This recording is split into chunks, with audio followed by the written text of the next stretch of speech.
या कुछ भी नहीं छोड़ा, तुम्हारे सामने एक एक क्वेश्चन सॉल्व किया, एक भी क्वेश्चन स्किप नहीं हुआ है, और बहुत अच्छे क्वेश्चन, आपको भी बहुत फायदा होगा, बहुत अच्छे क्वेश्चंस लिए। जरा ग्रुप पे लिंक भेज दो प्लीज।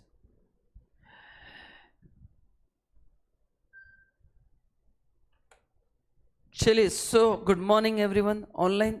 बस जरा कंफर्म करो आवाज वगैरह सब बराबर आ रहा है कि नहीं, टेक्निकली सब टकाटक है कि नहीं, रिप्लाई करना ताकि मैं चकाचक लेक्चर स्टार्ट कर पाऊँ। Hello hello hello hello hello hello. चलिए, सो गाइस आज अपने को स्टार्ट करना है नेक्स्ट चैप्टर, इसका नाम है पेमेंट ऑफ टैक्स। ठीक है ना, पेमेंट ऑफ टैक्स में आपको क्या पता होना चाहिए, जो अपन ने चैप्टर 1 में किया था, priority to set off the GST. कैसे सेट ऑफ करते हैं जीएसटी सबको पता है। ये हो गया अपने इनपुट्स, ये होंगे अपने आउटपुट। आउटपुट में 3 लिखता हूँ मैं, सबको पता है। पहले आईजीएसटी, सीजीएसटी, एसजीएसटी। इनपुट में भी सबसे पहले आईजीएसटी, सीजीएसटी, एसजीएसटी। जहाँ पे मैं एस लिखता हूँ वहाँ पे यू भी होता है। सो सीजीएसटी एंड यूजीएसटी एक ही है, मतलब सेट ऑफ के हिसाब से सबका ट्रीटमेंट सेम ही है। चलो, तो सबसे पहले इनपुट ऑफ आईजीएसटी कंपलसरी यहाँ पे सेट ऑफ करना है। उसके बाद आईजीएसटी, ये ऑप्शन है अपने पास, पहले सी में करो, एस में करो, ये ऑप्शन है। इक्वली कर सकते हैं, काफ़ी बुक में बचा हुआ इक्वली करते हैं, बट मैंने आपको क्लास में कहा था कि आप देखो सीजीएसटी जीएसटी का बैलेंस कितना है, एंड जहाँ पे कम पड़ रहा है वहाँ पे आप एडजस्ट करो। जहाँ पे कि देखना है कि सीजीएसटी कितना मेरे पास है, एसजीएसटी कितना है, तो जहाँ पे कम पड़ रहा है उधर अपन एडजस्ट करेंगे। अदरवाइज आपने हाफ हाफ किया तो भी चलेगा, किसी एक के अगेंस्ट किया तो भी चलेगा, या जरूरत क्या है उसके हिसाब से किया तो भी चलेगा। सभी आंसर्स करेक्ट है। ये खत्म होने के बाद पहले कंपलसरी क्या यूज करना है, CGST. CGST can not be set of against SGST. उसके बाद एसजीएसटी पहले कहाँ पे यूज करना है, यहाँ पे, बाद में यहाँ पे। याद है कि नहीं, ये टेबल अपन ने चैप्टर 1 में रिवाइज किया है, बहुत बार हो गया ये, तो ये आपको टेबल पता है। ये डायग्राम एज इट इज मैंने चैप्टर 1 के एंड में आपको दिया अपने नोट्स में। अगर आप चैप्टर 1 के नोट्स आपके पास है तो एंड में टेबल एज इट इज दिया है। ठीक है, ये आपको ध्यान में रखना है। अच्छा, और क्या ध्यान में रखना है, जरा यहाँ पे ध्यान देंगे, अगर आप आईजीएसटी आप कहीं से भी सेट ऑफ कर सकते हैं। आईजीएसटी आप आईजीएसटी में से भी कर सकते हैं, सीजीएसटी में कर सकते हैं, एसजीएसटी। तो उसमें प्रायोरिटी क्या है, यही जो दिया है। आईजीएसटी के लिए पहले आईजीएसटी, बाद में सीजीएसटी, सबसे लास्ट ध्यान में रखना, सबसे लास्ट आपको एसजीएसटी यूज करना है। पहले हमेशा सेंटर के टैक्सेस सेट ऑफ करना है। पहले हमेशा क्या करना है, सेंटर के टैक्सेस क्या करना है आपको, सेट ऑफ करना है।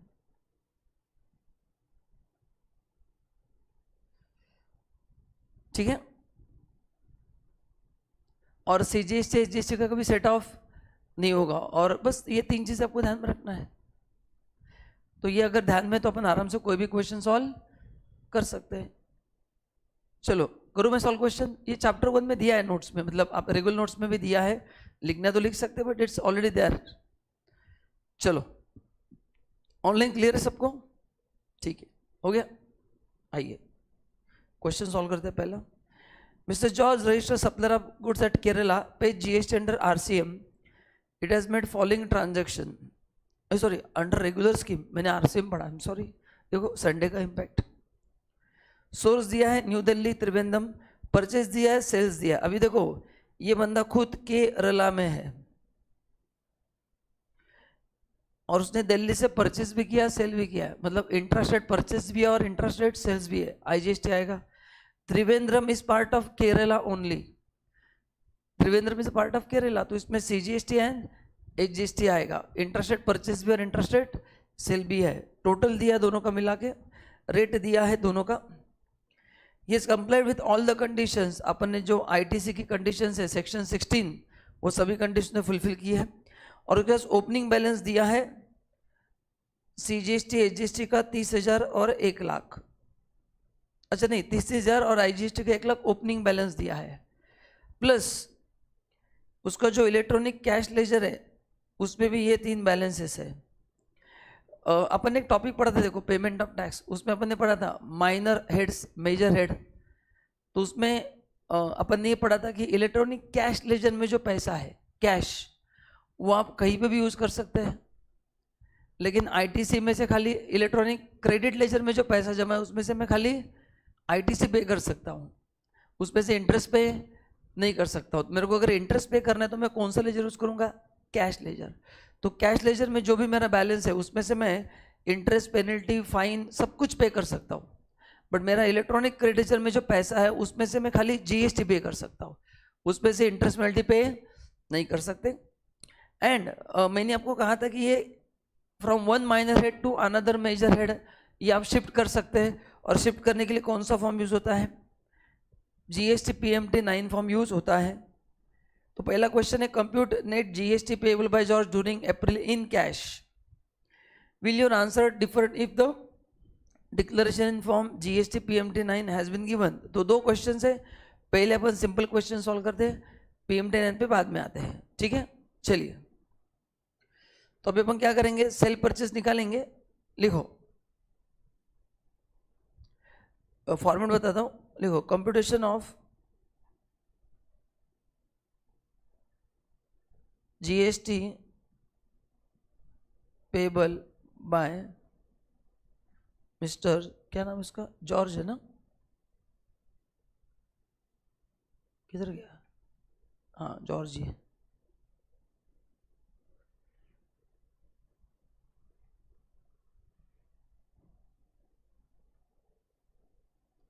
फॉर अप्रैल,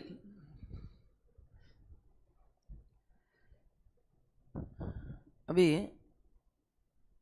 एक काम करो, अभी फॉर्मेट थोड़ा अलग बना दे अपन।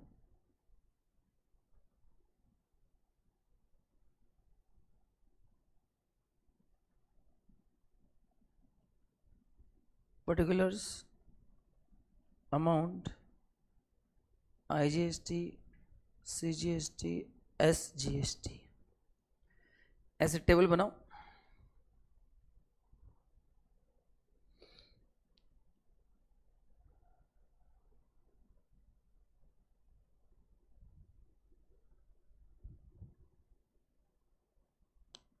अपना फॉर्मेट क्या है? Output GST minus input GST. तो पहला मैं टेबल फाइंड आउट करूंगा आउटपुट जीएसटी, उसके लिए मेरे को सेल्स चाहिए, उसके लिए मेरे को क्या चाहिए? सेल्स, बराबर है ना? तो मेरे पास दो प्रकार के सेल्स है, एक पहला दिल्ली में हुआ है ना, इंटरस्टेट सेल्स जो दिल्ली में हुआ है। कितना दिल्ली में सेल्स देखो आपके पास नोट्स है, 10 लाख का सेल हुआ है। दूसरा है इंट्रास्टेट जो त्रिवेंद्रम में हुआ है, वो 8 लाख का है, बराबर है? चलो तो निकालो, what is the rate given in question? 10 lakh पे देखो 18% है, ये देखो यहाँ पे रेट दिया है, और यहाँ पे 99% है। तो रिस्पेक्टिव कॉलम में अमाउंट लिख दो आप।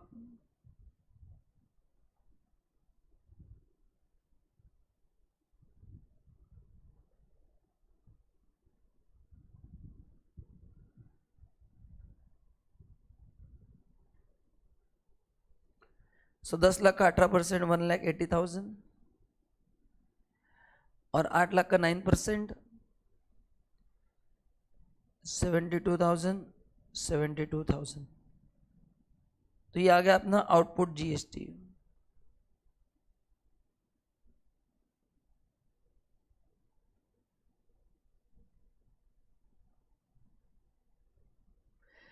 बी अपन ढूंढेंगे इनपुट जीएसटी।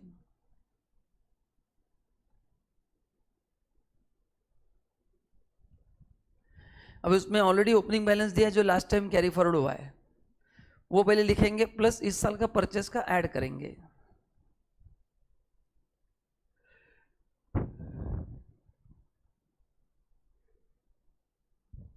बताओ कितना ओपनिंग बैलेंस दिया है? सीजीएसटी एसजीएसटी का 33,000 दिख रहा है आपको? देखो दिया है ये, सीजीएसटी का 30,000, एसजीएसटी का 30,000, आईजीएसटी का 1,00,000 लिखो। IGST का 1,00,000 है तो लिखो ओपनिंग बैलेंस। ये ओपनिंग बैलेंस क्या है? जो लास्ट टाइम कैरी फॉरवर्ड किया मार्च में, एक्स्ट्रा ITC होता है ना, अब हम क्या करते हैं एक्स्ट्रा ITC को कैरी फॉरवर्ड, इसमें ऐड होगा इंटरेस्ट रेट परचेज भी है त्रिवेंद्रम का एंड इंटरेस्ट रेट परचेज भी है।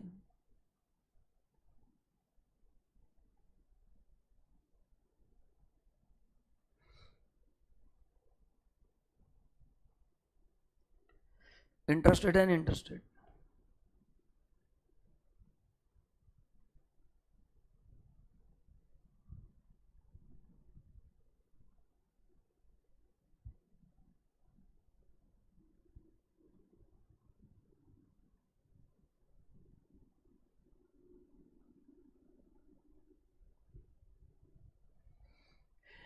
देखो कितना परचेस है, देखो ये दिल्ली से 5 लाख का हुआ है तो 5 लाख का 18% आएगा 90,000 और 2.5 लाख का 99%।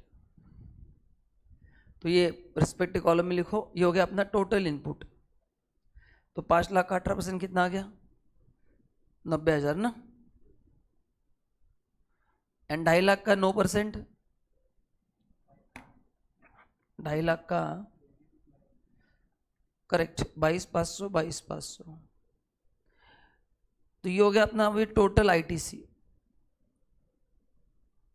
तो 1,90,000 52,500 52,500। तीसरा लिखूंगा मैं GST पेएबल।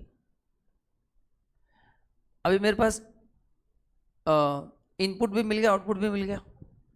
अभी अपन यूज करेंगे प्रायोरिटी ऑफ सेट ऑफ, है ना। तो पहले मैं एक बार वापस लिखता हूं आउटपुट एंड नीचे लिखूंगा इनपुट IGST, फिर CGST एंड SGST। तो आउटपुट कितना है 180 72 72।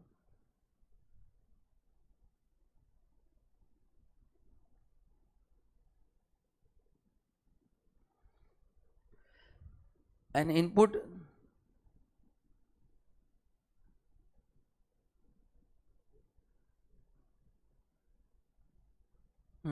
चलो करो सेट ऑफ। तो पहले मैंने पहले टेबल में आउटपुट निकाला, दूसरे टेबल में इनपुट निकाला, तीसरे टेबल में GST पेएबल। सेट ऑफ करो एंड बताओ फाइनल आंसर क्या है। एंड ये जो कैरी फॉरवर्ड होगा वो अगले साल का ओपनिंग होगा जैसे अपन ने यहाँ पे लिया है।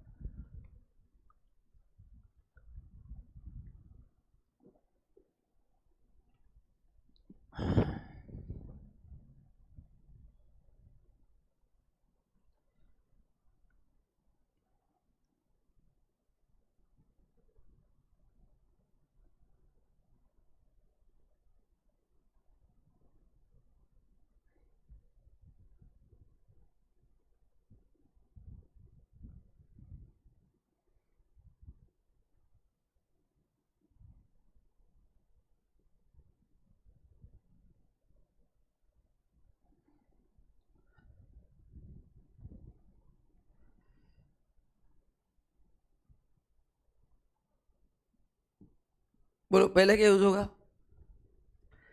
पहले IGST 180 होगा। अभी देखो बचा 10,000 है, 10,000 आप कहीं भी यूज कर सकते हैं, आधा आधा भी कर सकते हैं। तो नीचे देखने का, नीचे दोनों में 52,500 52,500 है, तो आप कैसे भी कर सकते हैं, मतलब दोनों में आधा आधा कर सकते हैं। तो अभी रिक्वायरमेंट तो कुछ है नहीं क्योंकि पे तो करना ही है। तो आप यहाँ पे 5 यहाँ पे 5 कर सकते हैं, लिखो ना मत, ये ऑप्शन है। या फिर खाली यहाँ पे 10 कर सकते हैं, आपके पास ऑप्शन है।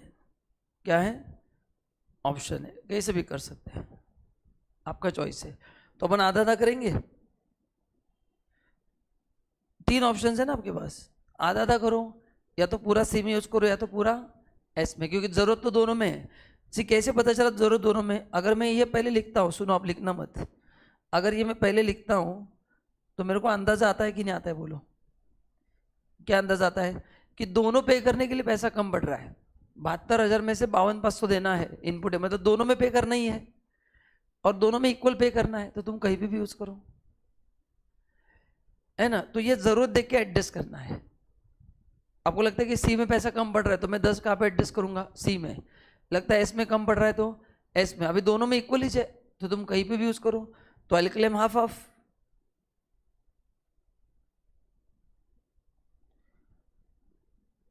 बताओ कितना आएगा पेएबल फिर। ये 0 आएगा। 72,000 माइनस 5,000 माइनस 52,500, 14,500 आएगा पेएबल। अरे हाँ या ना। एंड कुछ भी कैरी फॉरवर्ड नहीं होगा क्योंकि पूरा एटीसी कंज्यूम हो गया है। पूरा एटीसी क्या हो गया, कंज्यूम हो चुका है।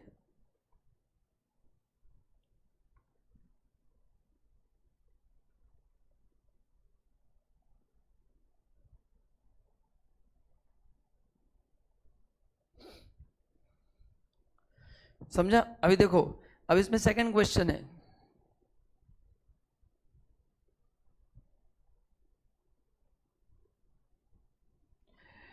सेकंड क्वेश्चन है कि if PMT GST 09 is used, बराबर है ना।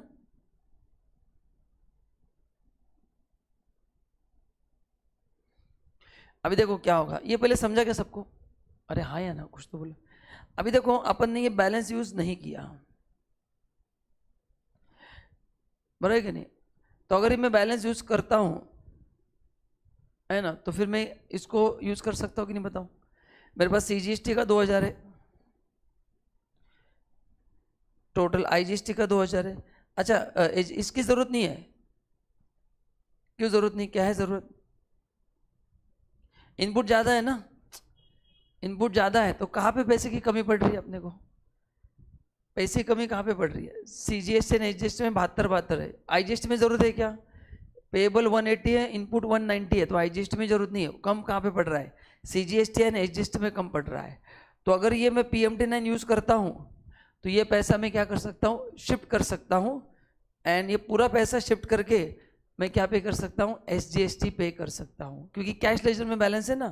तो टोटल कितना बैलेंस है इसका, टोटल बताओ तीनों का। ये 5,000 है और ये 1,500 है।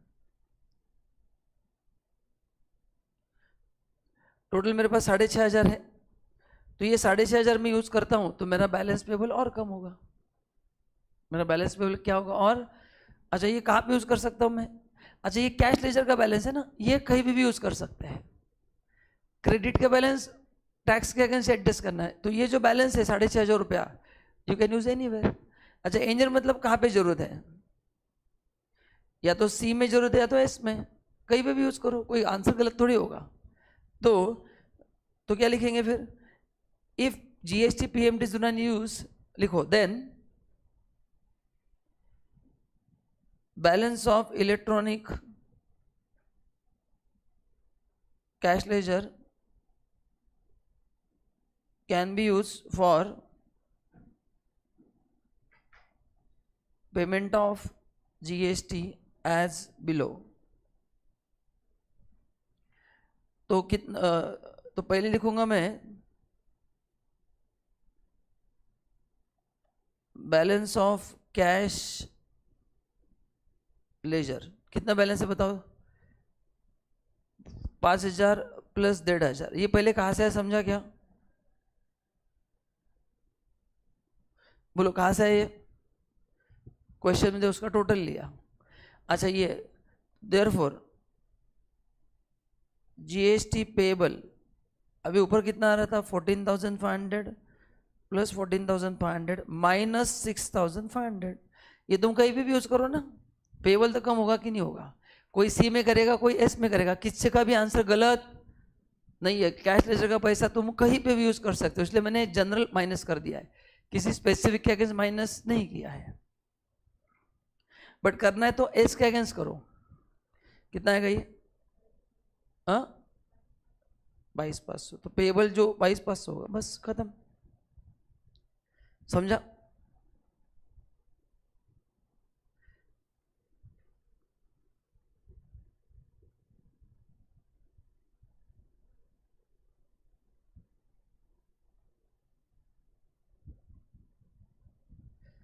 ऑनलाइन, ऑनलाइन जरा हाय बोल दो। अरे समझेगी नहीं आपको। चलो next question. ABC Limited have belated filed GST return under section 39 for the month of January after 60 days from the date of filing such return। तो जनवरी का जो 3B है GSTR 3B, उसके 3 डेट्स है, 20 तारीख है, 22 है, 24 है। 5 करोड़ के ऊपर टर्नओवर तो 20 तारीख है, 5 करोड़ के अंडर टर्नओवर है तो कुछ स्टेट में 22 है, कुछ स्टेट में 24 है। एग्जाम में कुछ नहीं दिया तो 20 मानना है। उन्होंने टोटल टैक्स, ये आउटपुट टैक्स था, ये टैक्स था अंडर RCM, ये ITC था फॉर अवेलेबल, और ये इतना अपन ने कैश लेजर, इतना अपन ने पे किया है। डिस्कस द इंटरेस्ट पेएबल, ठीक है।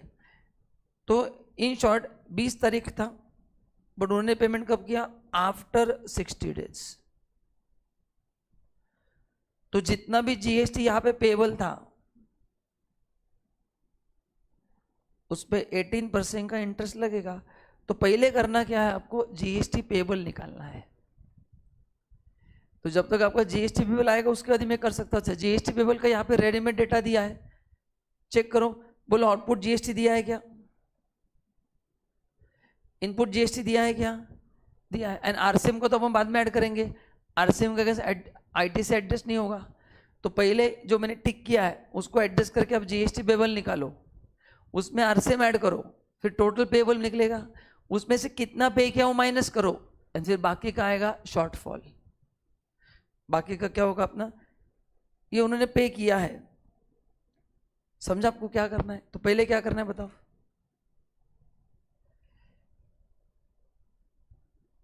कितना पे किया है? सीधे को रेडीमेड दिया आपने को आंसर। ये जो पे किया वही तो पेएबल रहेगा। कैसे? देखो आउटपुट कितना था, ITC कितना है? 2 लाख, मतलब 2 लाख आ गया, प्लस 18,000 RCM का कितना आ गया? 2 लाख। वो निकल के दिया ना आपने। पे किया मतलब पे के कब करते अपन? डिफरेंस ही पे करते। आप समझ रहे क्या? ये जो अपन ने सॉल्व किया, बताओ, मैं आपको बोल रहा हूँ कि आपने इतना पे किया है, अभी इतना पे किया, बताओ ये 14,500 अमाउंट कहाँ से आया? ये एडजस्ट करके जाए तो आपको वापस एडजस्ट करने की जरूरत। आपको समझा कि मैंने क्वेश्चन क्या दिया है? मैंने आपको पेएबल ही दिया डायरेक्ट। तो पेएबल कैसे आता है? एडजस्ट करके आता है। वापस एडजस्ट करो आंसर सेम ही आएगा। करते चाहिए तो वो भी, आप चाहे तो वो भी करते हैं। आप मैच करके देखो आ रहा है कि नहीं, बताओ मेरे को आप। दूसरा देखो 285 माइनस करो 55, 285 माइनस 55 प्लस RCM का 32 आ गया। अरे आया कि नहीं बाबा? हाँ चलो फिर भी आपके लिए लिख के देता हूँ, लिखो एक बार। चलो आपको मन में डाउट न रहे कि सर फिर भी सर लिखते हम, सर हम भूल जाएंगे घर पे जाके, हम आपके कौन हो जाता है, तो लिख लेते सर, लिख लो।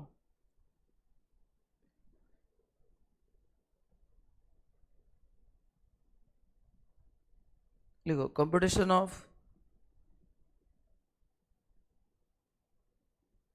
GST and interest payable.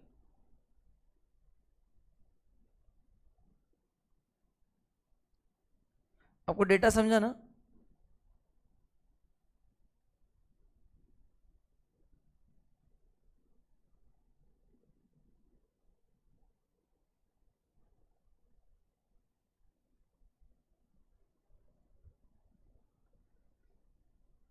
तीनों है ना? IGST तीनों है ना? हाँ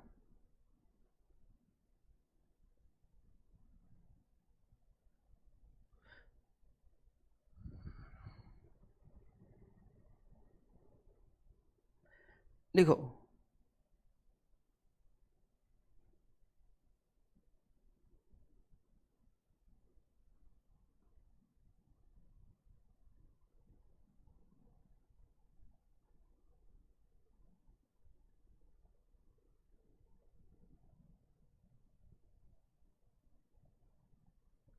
कितना था आउटपुट बोलो पहला? करो चलो अमाउंट 2,18,000 पे लेके आओ सब अमाउंट, फटाफट ऐड करो।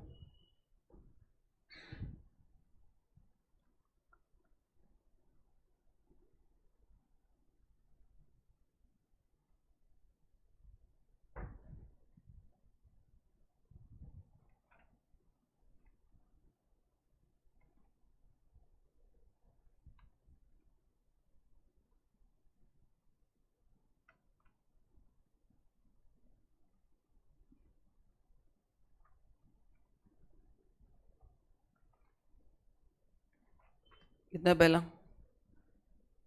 4,50,000, इनपुट कितना है 2,50,000, तो ये फॉरवर्ड चार्ज का पेबल आ गया 2 लाख प्लस आरसीएम का 18,000,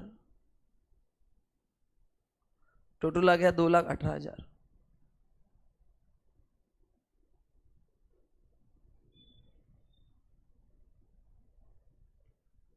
$285, ये था 55,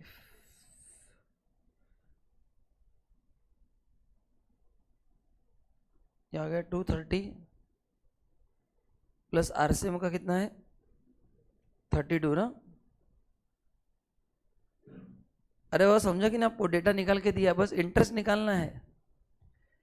पहला है 28, ये भी अच्छा, ये भी सेम ही है क्या, 285 55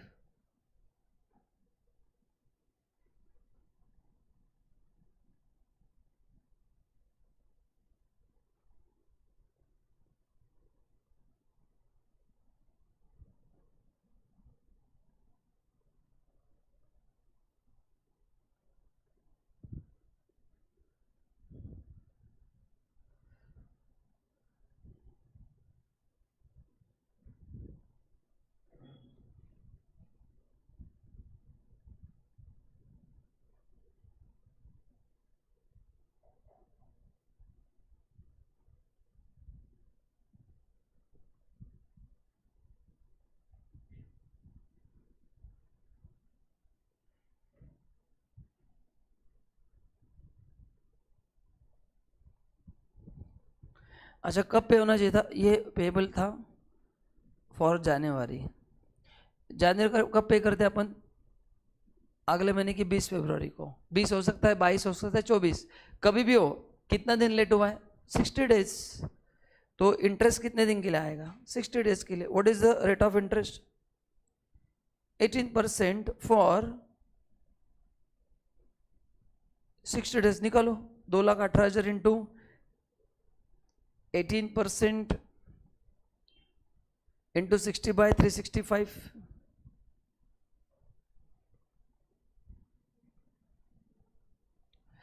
सो 2,18,000 इंटू 18%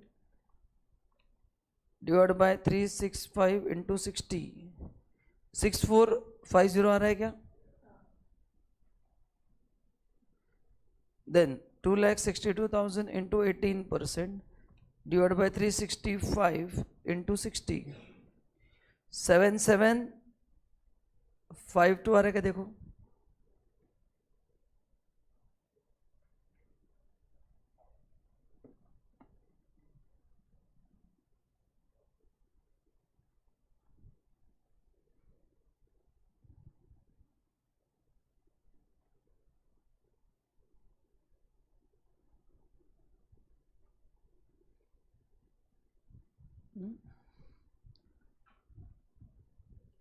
ठीक है, चलो। तो जो भी यहाँ पे पेबल आएगा ना, उसके ऊपर 18% फॉर नंबर ऑफ डेज का डिले। ठीक है, चलिए आगे। तो ये थे 2 questions on payment of tax. Now next है आईटीसी। आईटीसी में फटाफट आपको बस लिख के दूंगा, कहाँ पे क्रेडिट मिलेगा, कहाँ पे क्रेडिट नहीं मिलेगा। ABC Company Limited is engaged in manufacturing of heavy machines. It procured following items in the month of July. Electrical transformer to be used in the manufacturing process दिया है. Truck used for the transportation of raw material, only raw material. Confectionery item मतलब food. For employee, determine the ITC available for the month of July with necessary explanation. All the conditions have been fulfilled and ABC Limited is not eligible for any threshold limit. मतलब वो registered है, unregistered तो credit कोई भी नहीं मिलेगा ना। तो उन्होंने बोला कि उनको थ्रेशोल्ड लिमिट है नहीं, मतलब क्या, वो रजिस्टर है। क्रेडिट कौन क्लेम कर सकता है, रजिस्टर पर्सन। आप क्लेम कर सकते हैं क्या, नहीं। तो वो दिया है, इट्स इन्फॉर्मेशन। तो अभी इसमें आपको पता क्या होना चाहिए, ये क्वेश्चन के लिए बस सेक्शन 17(5) का पेज आपके सामने होना चाहिए, ब्लॉक क्रेडिट। उसमें जो नहीं है उस सबका क्रेडिट मिलेगा, है ना। तो जिसको 17(5) आप 2 बार अगर पढ़ के आया है तो ये क्वेश्चन आपके लिए पीनट्स है। ओके। तो सी ये हर एक 17.5 में जो नहीं है वो सबका क्रेडिट मिलेगा। तो पहला, ये मैन्युफैक्चरिंग कंपनी है, electrical transformer to be use in the manufacturing process. बोलो ये 17.5 में दिया है क्या किधर कि इलेक्ट्रिकल ट्रांसफॉर्मेशन का क्रेडिट नहीं मिलेगा? स्पेसिफिकली नॉट मेंशन, तो आपको इसका आईटीसी मिलेगा। Truck use for transportation of raw material ये दिया है, बट ये क्रेडिट मिलेगा करके दिया है। ये देखो मैं तो 17.5 पे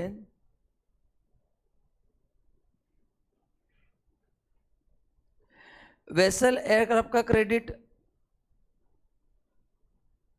नहीं, अभी वेसल नहीं है ना, क्या दिया है? हाँ देखो यहां पे दिया है, ट्रांसपोर्टेशन ऑफ गुड्स के लिए क्रेडिट मिलेगा, ये एक्सेप्ट है, मतलब इन सब का मिलेगा, इन सबको क्या होगा? मिलेगा। तो जो व्हीकल अपन यूज कर रहे हैं फॉर ट्रांसपोर्टेशन, बोलो क्रेडिट मिलेगा कि नहीं? मिलेगा कि नहीं बाबा? मिलेगा। रॉ मटेरियल का मिलेगा। फूड चेक करो, फूड एंड बेवरेज करके दिया है, सर कहाँ पे दिया है? हम तो घर पे पढ़े नहीं सर, एग्जाम आपका है, हम क्यों पढ़े? तो अपन ने बी में पढ़ा था 17.5B, फूड एंड बेवरेज का आपको आईटीसी नहीं मिलेगा even though it is for employ, तो इसको कट कर दो, उसका आपको क्रेडिट नहीं मिलेगा। इट्स सिंपल, जीएसटी का थ्योरी पढ़ना है अच्छे से, मैं आपको डे 1 से वही बोल रहा हूँ, तो ये नहीं मिलेगा बस। तो अभी नोट्स क्या लिखना है? बस जो नहीं मिलेगा उसका लिखना है कि confectionery items is covered by block credit, hence credit is not available. जो है उसका क्या लिखेंगे? इसमें थोड़ी लिख सकते हैं, जो नहीं है उसका लिखना है ना, खत्म। तो कितना आईटीसी मिलेगा टोटल बताओ? 8,20,000, 5,20,000 प्लस 1,00,000 प्लस 2,00,000, तो टोटल 8,20,000 का आपको क्या मिलेगा? क्रेडिट मिलेगा। चलो next question. ABC registered supplier engage in the manufacturing dyeing machine, dyeing machine का बिजनेस है। The company provide following information pertaining to GST paid on purchase of input service made during the month of September. तो सितंबर का details है ये। तो अच्छा आपको सेक्शन 16 भी पता होना चाहिए कि सितंबर महीने का क्रेडिट अगर है तो इनवॉइस मिलना चाहिए सितंबर में, गुड्स मिलना चाहिए, याद है ना? अगर इंस्टॉलमेंट में मिला है तो सभी इंस्टॉलमेंट सितंबर में कंप्लीट होना जरूरी है, तो सेक्शन 16 भी अच्छे से लर्न होना चाहिए। चलो तो मैं 5 मिनट रुकता हूँ एंड पहले अपन साथ में क्वेश्चन पढ़ते हैं, देखते हैं अपन। Purchase of 10 Apple pad which were given to gift as a employee, okay. Payment for club membership availed by the employee as per the terms of employment, ठीक है। Purchase of maxi cab for transportation of employee to and from home, मतलब transport से related है। Purchase of calendar and diaries for distribution as a new year compliments, मतलब gift ही चाहिए indirectly. Works contract service availed for erection installation of RO treatment plant in factory. Determine the ITC available to ABC Limited for the month of September by giving necessary explanation for the treatment of various items. None of the expense incurred for staff was under statutory obligation. मतलब staff के लिए जो भी खर्चा किया उस पर कोई स्टैट्यूटरी ऑब्लिगेशन नहीं था। And the sitting capacity of maxi cab was more than 13 था, ठीक है। एंड बाकी सभी कंडीशन फुलफिल हुई है। तो मैं 5 मिनट देता हूँ। ब्लॉक क्रेडिट का पेज सामने रखो, जो मैंने सर्कल किया है ये चीज़ें देखो कहाँ कहाँ पे, उसके रेफरेंसेस देखो and trying to answer the question.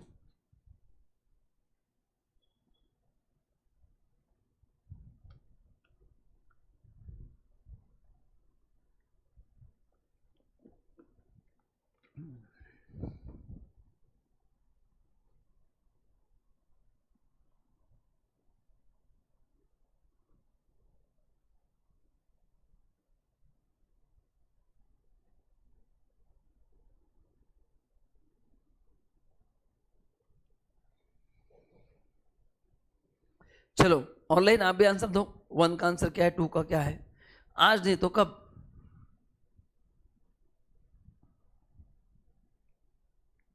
पाँच मिनट आपको दिए, मैं आता हूँ 5 मिनट में, आप ट्राई करो।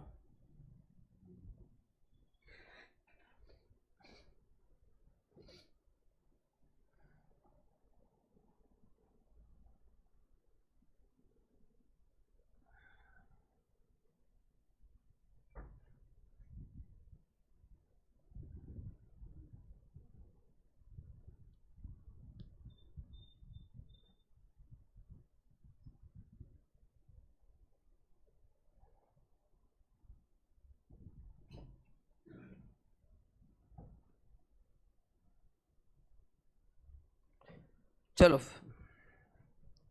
जिसको जो जो आंसर है फटाफट बताओ।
हाँ जल्दी बोलो। पहला गिफ्ट है ना, एंड में दिया देखो, गिफ्ट का आईटीसी नहीं मिलेगा।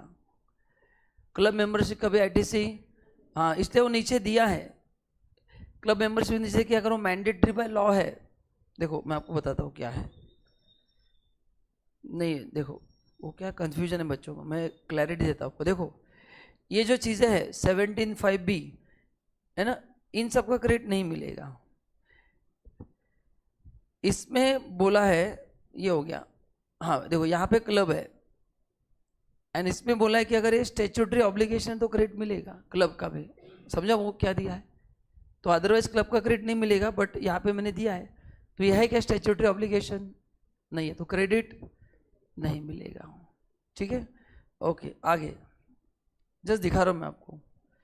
तो ये भी गया। Purchase of maxi cab for transportation of इस employee to and from office. अच्छा मोटर कैब में अपन ने क्या बोला है, मोर देन 13 है तो मिलता है, लेस देन 13 है तो स्पेसिफिक पर्पज के लिए मिलता है। ये ऑलरेडी बोला है मोर देन 13, तो विषय खत्म हो गया। तो ये क्यों मिल रहा है, मोर देन 13 है ना, बस बात खत्म। अच्छा फोर्थ में कॉम्प्लीमेंट मतलब गिफ्ट ही है, बोलते ना कॉम्प्लीमेंट्री है, गिफ्ट है। गिफ्ट का आईटी से मिलता है क्या, नहीं।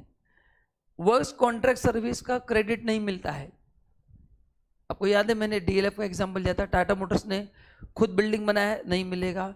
बाहर से काम करवा के लिया, नहीं मिलेगा। लेकिन खाली वो प्लांट एंड मशीनरी का है, वर्क्स कॉन्ट्रैक्ट तो मिलता है। तो आरओ प्लांट जो है वो फैक्ट्री में बिठाया, treatment of RO treatment plant है, तो ये प्लांट के रिलेटेड कुछ फाउंडेशन है, मिलेगा कि नहीं इसका क्रेडिट, इसका मिलेगा। तो इस क्वेश्चन में टोटल क्रेडिट कितना मिलेगा, 70,000 और 35,000। आपका आंसर आएगा 1,05,000।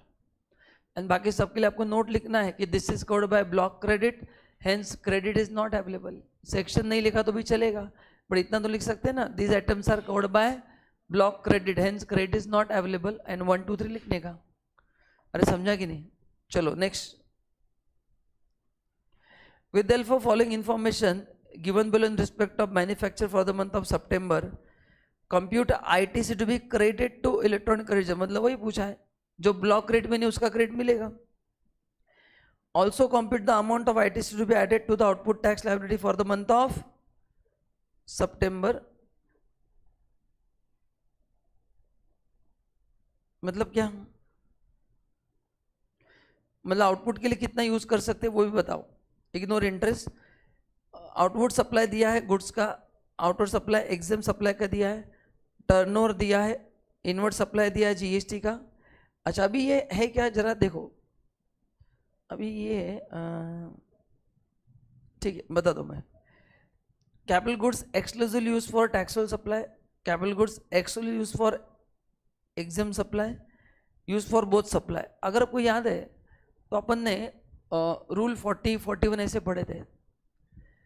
अगर आपको याद है सेक्शन 17(1) एंड 72, जहाँ पे अपन ने अपोर्शनमेंट किया था, एक पेज का बड़ा फॉर्मूला था, T1 T3 T4। तो ये उस तरह का क्वेश्चन है। क्वेश्चन क्या देखो, ये है, ये कैपिटल गुड्स दोनों के लिए यूज हुआ है। देखो ये एक्सक्लूसिवली टैक्सेबल के लिए है इनवर्ड, तो उसका पूरा एटीसी मिलेगा। ये एक्सक्लूसिव एग्जाम सप्लाई है, इसका आपको क्रेडिट नहीं मिलेगा। क्वेश्चन है ये 4200, ये जो कैपिटल गुड्स अपन ने परचेस किया है ये दोनों जगह पे यूज किया है, टैक्सेबल सप्लाई के लिए भी यूज किया और एग्जाम सप्लाई के लिए भी आपने क्या किया है, यूज किया है। समझेगा मैं क्या बोल रहा हूँ? तो पहले ये क्लियर क्या बताऊं, 2000 का क्यों मिलेगा, 1800 का क्यों नहीं मिलेगा? बोलो 2000 का क्यों मिलेगा, एक्सक्लूसिवली टैक्सेबल है, एंड 1800 का क्यों नहीं मिलेगा? अच्छा इसको एप्रोशन भी नहीं करना है, बोथ है तो एप्रोशन करेंगे, ये तो क्लियर है क्या? हाँ अभी ऊपर देखो, आउटपुट टैक्सेबल सप्लाई 70,000, तो इसके ऊपर अपन जीएसटी निकालेंगे। एग्जाम सप्लाई पे जीएसटी आएगा क्या? नहीं आएगा, तो मेरा जीएसटी तो आएगा 70,000 पेज, बट ये जो अमाउंट हुआ है ना ये यहाँ पे भी यूज हुआ है और यहाँ पे भी यूज हुआ है, तो ये 4200 क्या करना पड़ेगा, इन दोनों में अपने को क्या करना पड़ेगा, स्प्लिट करना पड़ेगा। क्या करना पड़ेगा, स्प्लिट। आपको समझा? तो 4200 के जो कैपिटल गुड्स है उसमें से दो प्रोडक्ट बने, कौन से दो प्रोडक्ट, एक टैक्सेबल गुड्स बने और एक एग्जाम्प्ट गुड्स, जिसका वैल्यू 70,000 और 40,000 है, बराबर है? तो कुछ याद है क्या? कैपिटल गुड्स का लाइफ 60 मंथ्स माना जाता है, तो ये वैसा करके आपने उसको एडजस्ट करना है। बता दो मैं, चलो लिखो, लिखो कंप्यूटेशन ऑफ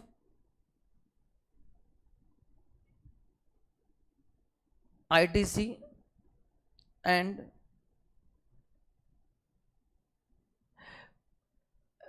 जितना अपन ने एग्जाम सप्लाई के लिए यूज किया है उतना अपने को गवर्नमेंट को क्या करना पड़ेगा, पे करना पड़ेगा। तो वो लिखा है and amount to be added इन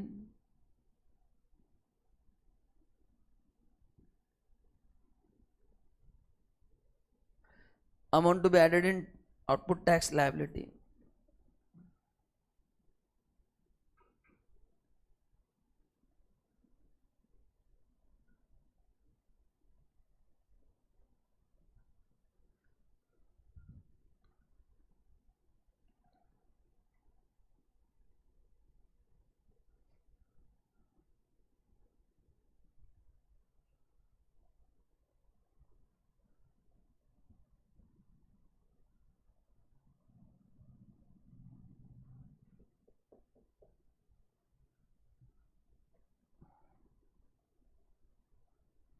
हो गया? चलो अभी देखो इनपुट्स में पहला क्या है, पहले 2000 का तो क्रेडिट मिलेगा कंफर्म, 1800 का कंफर्म नहीं मिलेगा, लिख दो capital goods use for taxable supply. आपके पास मेरा डायग्राम है क्या, मैं जो क्लास में बनवा के दिया था कैपिटल गुड्स का, मेरे नोट्स में देखो वो डायग्राम सिस्टम सीक्वेंस फॉलो कर रहा हूँ मैं। कैपिटल गुड्स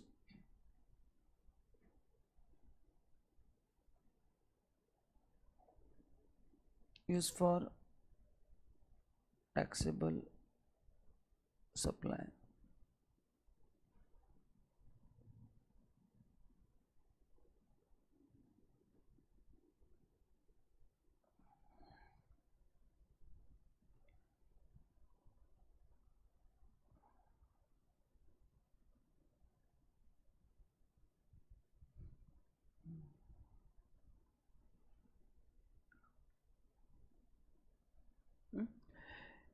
ठीक है? अभी जो बोथ सप्लाई के लिए यूज हुआ है,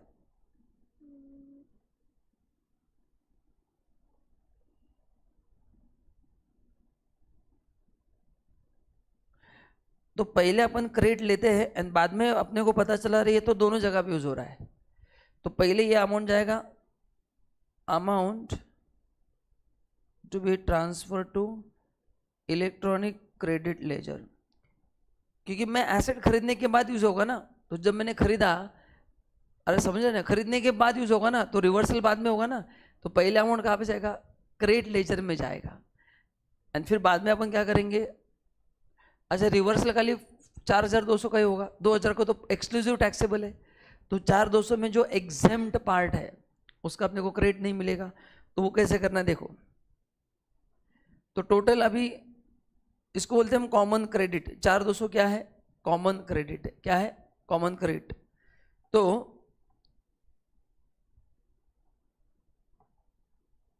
कॉमन क्रेडिट फॉर सितंबर,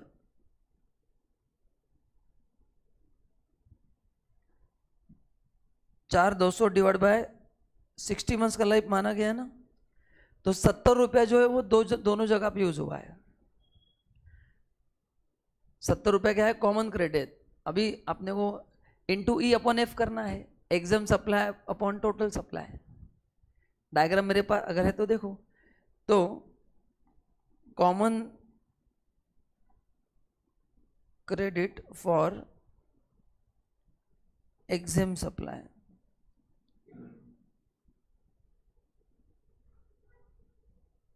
उसका फॉर्मूला है, देखो ऊपर पहले 2 लाइन में दिया आपको, एग्जाम सप्लाई कितना आपको पता है, टोटल सप्लाई आपको पता है, इनटू कॉमन क्रेडिट। है क्या आपके पास मेरे नोट्स हैं क्या हार्ड कॉपी में, क्या सॉफ्ट कॉपी में, ये वाले? हाँ, तो देखो कितना है एग्जाम सप्लाई, देखो ये है डेटा आपके पास, ये है टोटल सप्लाई, ये है एग्जाम सप्लाई, बराबर है।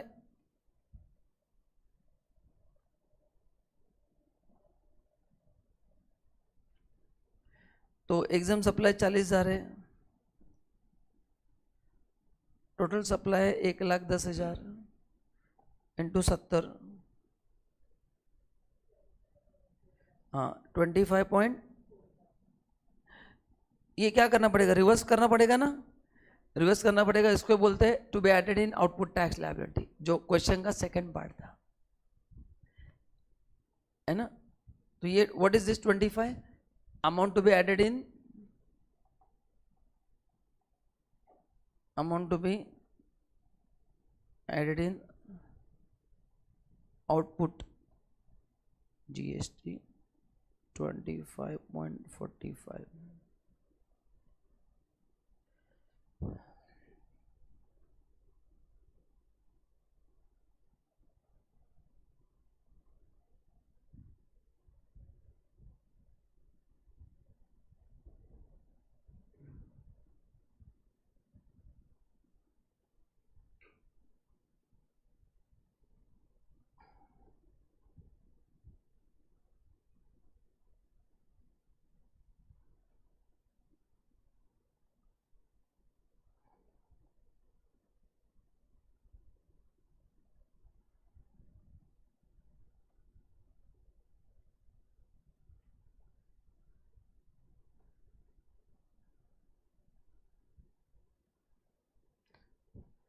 समझा?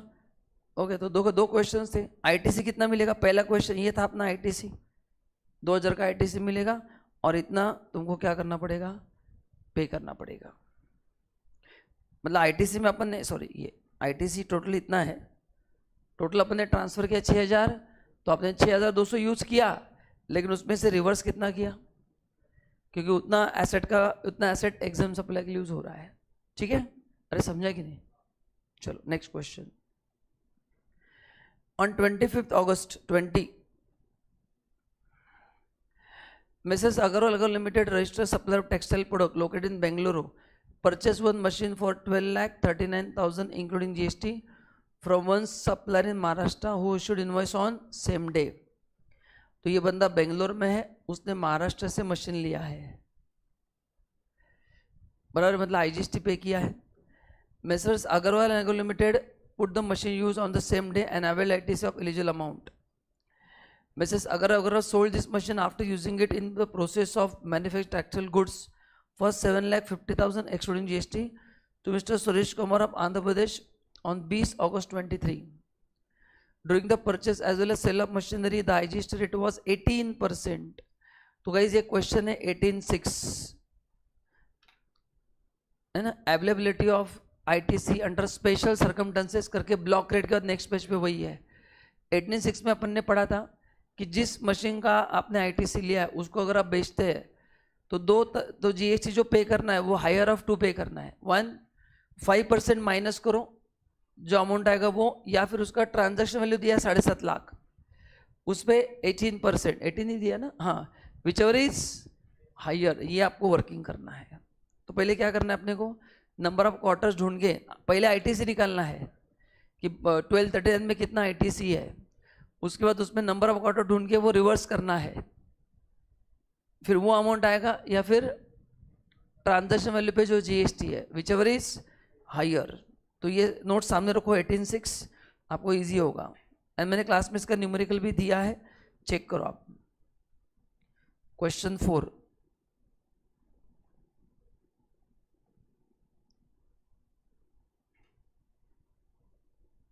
Computation of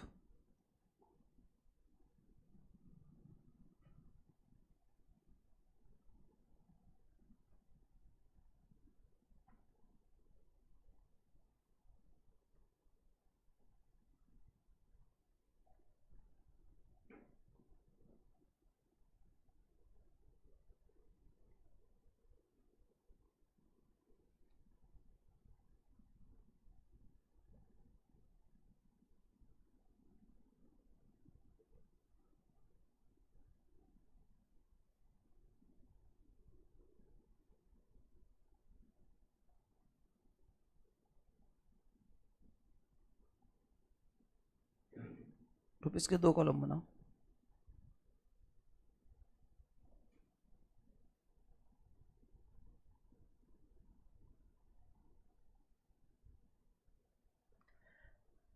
As per 18.6, GST payable shall be higher of A or B.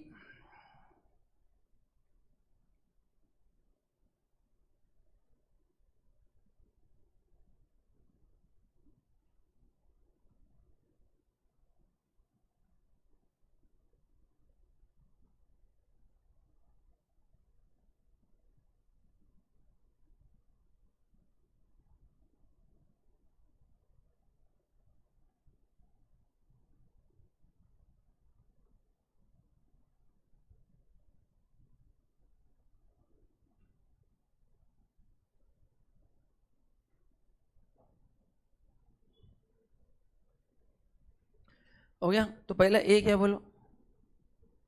ए में अपन क्या करेंगे, आईटीसी में से वो माइनस करेंगे। तो बोलो आईटीसी कितना था पहले? 12,39,000 का था, डिवाइड बाय 118 इंटू 18, ये अगर ITC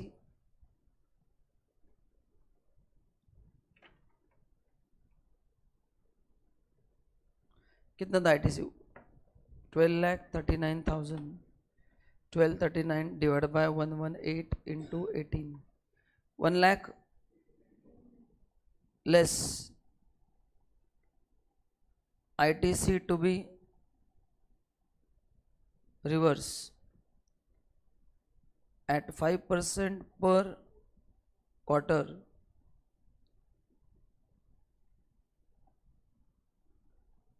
for the period of use of machine.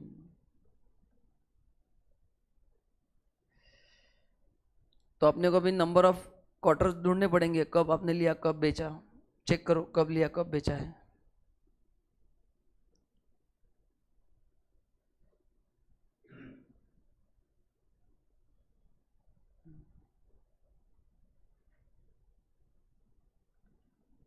तो देखो कब लिया था मशीन,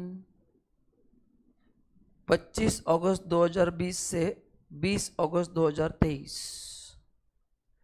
25 अगस्त 2020 से 20 अगस्त 2023। मैंने कहा था क्वार्टर जो आप ढूंढेंगे कैलेंडर ईयर वाइज ढूंढना काम आसान होगा। एक क्वार्टर में एक दिन भी यूज हुआ है तो पूरा क्वार्टर काउंट होगा, एंड क्वार्टर काउंटिंग नॉर्मल होगा अप्रैल मई जून जुलाई अगस्त सितंबर अक्टूबर नवंबर दिसंबर जन Feb March. Okay, normal count होगा। तो पहला फाइनेंशियल ईयर है 2020, 2021, 2022, 2000, इधर ही आगे लिखो कितने नंबर ऑफ क्वार्टर्स।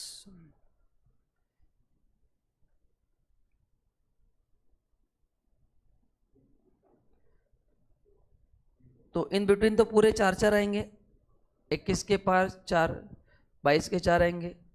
2020 कब लिया था? अगस्त, 3 आएंगे। और बेचा भी कब है? अगस्त में ना। सो नंबर ऑफ क्वार्टर्स 3 + 4 + 4 + 3 14, बराबर ना? कितना आ रहा है? हाँ, तो अभी आईटीसी कितना है? 1,89,000, 5%. सो 1,89,000 इंटू 5% इंटू 14 क्वार्टर्स. तो बताओ, सो 1,89,000 इंटू 5% इंटू 14 क्वार्टर,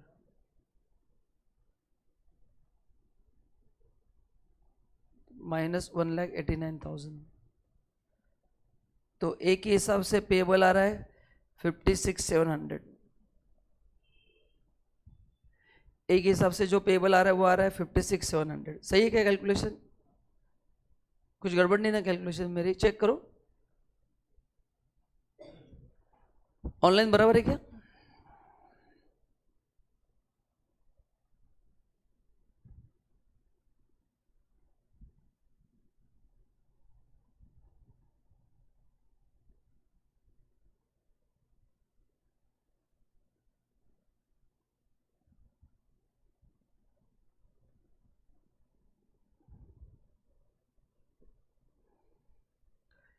हो गया? बी लिखो, transaction value into GST rate. कितने बेचा है मशीन? कितने बेचा उन्होंने? 7.5 लाख में बेचा है ना? 7,50,000 into 18%, whichever is higher. Therefore GST payable 1,35,000.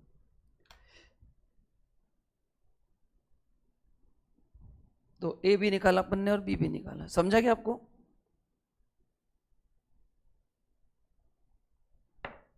B में क्या करना है? TV into 18%.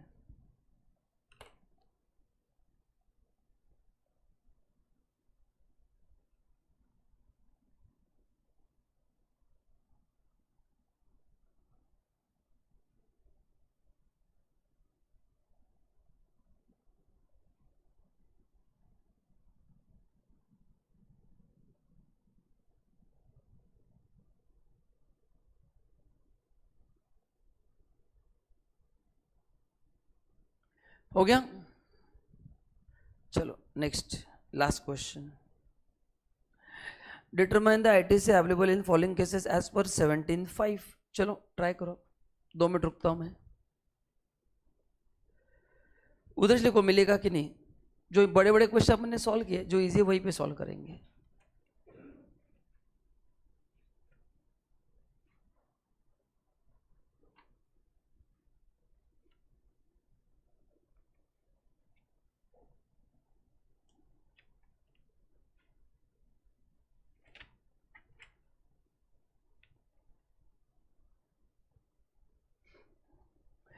As per limited registered person engaged in passenger transportation service, it purchased 2 motor vehicle for 25 lakh plus GST for business on 10/10. Determine whether as per can avail ITC on motor vehicle. Yes, motor vehicle में 17.5 में क्या पड़ा है? More than 13 है तो मिलेगा, less than 13 है तो तभी मिलेगा. 3 केसेस में. कौन सा पहला केस है? एक मोटर ड्राइविंग है, उसके बाद सप्लाई ऑफ ट्रांसपोर्ट व्हीकल है, सप्लाई व्हीकल है, तीसरा ट्रांसपोर्टेशन ऑफ पैसेंजर है. बोलो, has he purchase for transportation of passenger? Yes. तो उसके लिए फर्दरेंस है कि नहीं?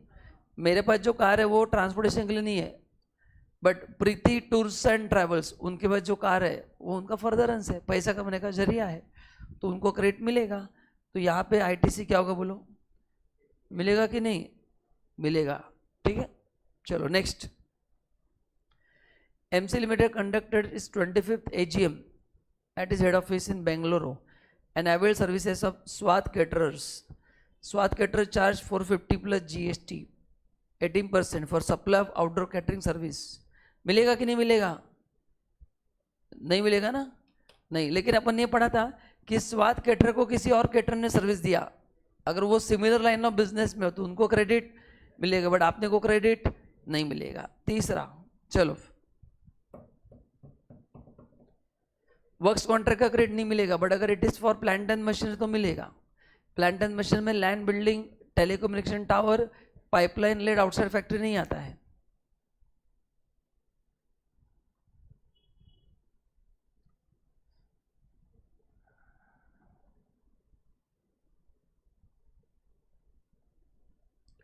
एंड अपन ने ये भी पढ़ा था, डीएलएफ का एग्जाम्पल दिया था कि DLF is into construction business. तो डीएलएफ ने किसी और से काम करके लिया तो उनको क्रेडिट मिलेगा। मतलब अगर मैंने बिल्डर से फ्लैट लिया तो मेरे को क्रेडिट नहीं मिलेगा, लेकिन बिल्डर ने जिन लोगों से सर्विसेज ली है बिल्डर को क्रेडिट मिलेगा, क्योंकि बिल्डर के लिए कंस्ट्रक्शन क्या है, फर्दरेंस है। तो पहले आपको सोचना है क्वेश्चन मेरे लिए है या बिल्डर के लिए है। Is it for the person who has taken service from the builder और is it the question for the person who into construction? बोलो किसके लिए? अपने लिए या उस बंदे के लिए है? Nirmit limited is engage in supply works contract service, it gives part of construction work to sub contractor. Sub contractor ने उनको बिल दिया है, बोलो उनको क्रेडिट मिलेगा कि नहीं मिलेगा? मिलेगा। क्यों मिलेगा? क्योंकि उनके लिए works contract is in the course and furtherance of business. DLF जो टाटा मोटर्स को बिल देगा उसका क्रेडिट टाटा मोटर्स को नहीं मिलेगा, लेकिन मैंने अगर डीएलएफ को सीमेंट सप्लाई किया तो उसका उनको क्रेडिट मिलेगा, क्योंकि डीएलएफ के लिए construction is furtherance of business. ये अपन ने क्लास में देखा था। नेक्स्ट बोलो, a taxable person in the business of information technology, he buys a motor car for the use of his director। Car का मिलता है क्या क्रेडिट? नहीं ना, नहीं। मोटर व्हीकल का क्रेडिट कब मिलेगा? 3 ही केस में मिलेगा। मोर देन 13 तो मिलेगा, कुछ नहीं बोला, मतलब लेस देन 13 है ना, नहीं मिलेगा। समझा आपको? चलो आगे। ना सिंपल है रजिस्ट्रेशन। ना रजिस्ट्रेशन में आपको पता क्या होना चाहिए, टर्नओवर में क्या क्या ऐड होता है। बहुत सिंपल है, अपन ने कंपोजिशन स्कीम में पढ़ा था डेफिनेशन कि टर्नओवर में क्या क्या ऐड होता है, अगर आपको याद है तो। All taxable supply of goods service और बोथ, याद है ना। उसके बाद एग्जाम सप्लाई ऐड होता है टर्नओवर में, जिसमें nil rated, wholly exempt, not taxable होता है। देन एक्सपोर्ट भी ऐड होता है। उसके बाद सेम पैन इंटरस्टेट वो भी ऐड होता है। ये सब ऐड होता है। क्या क्या कंसिडर नहीं होगा ऐड?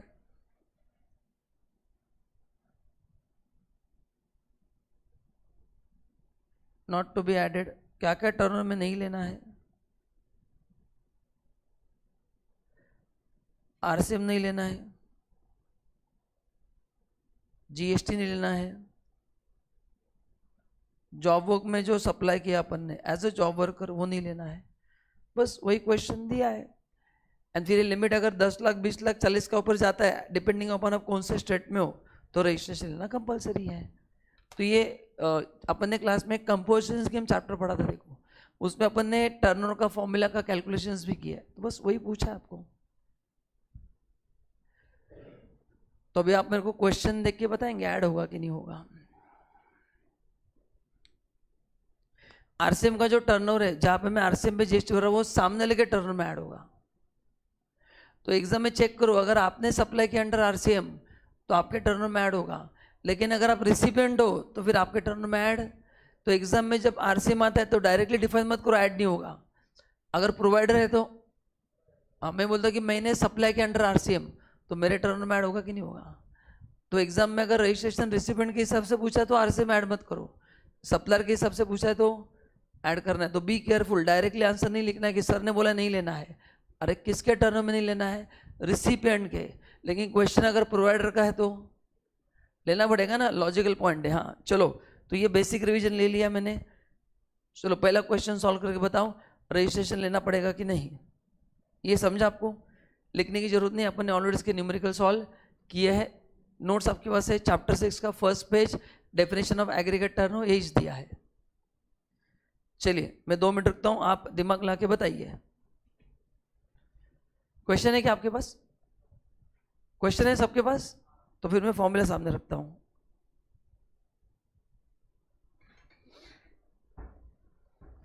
तो जो जो लगता है आपको ऐड होगा उसको टिक करो। ऑनलाइन आप भी ट्राई करना।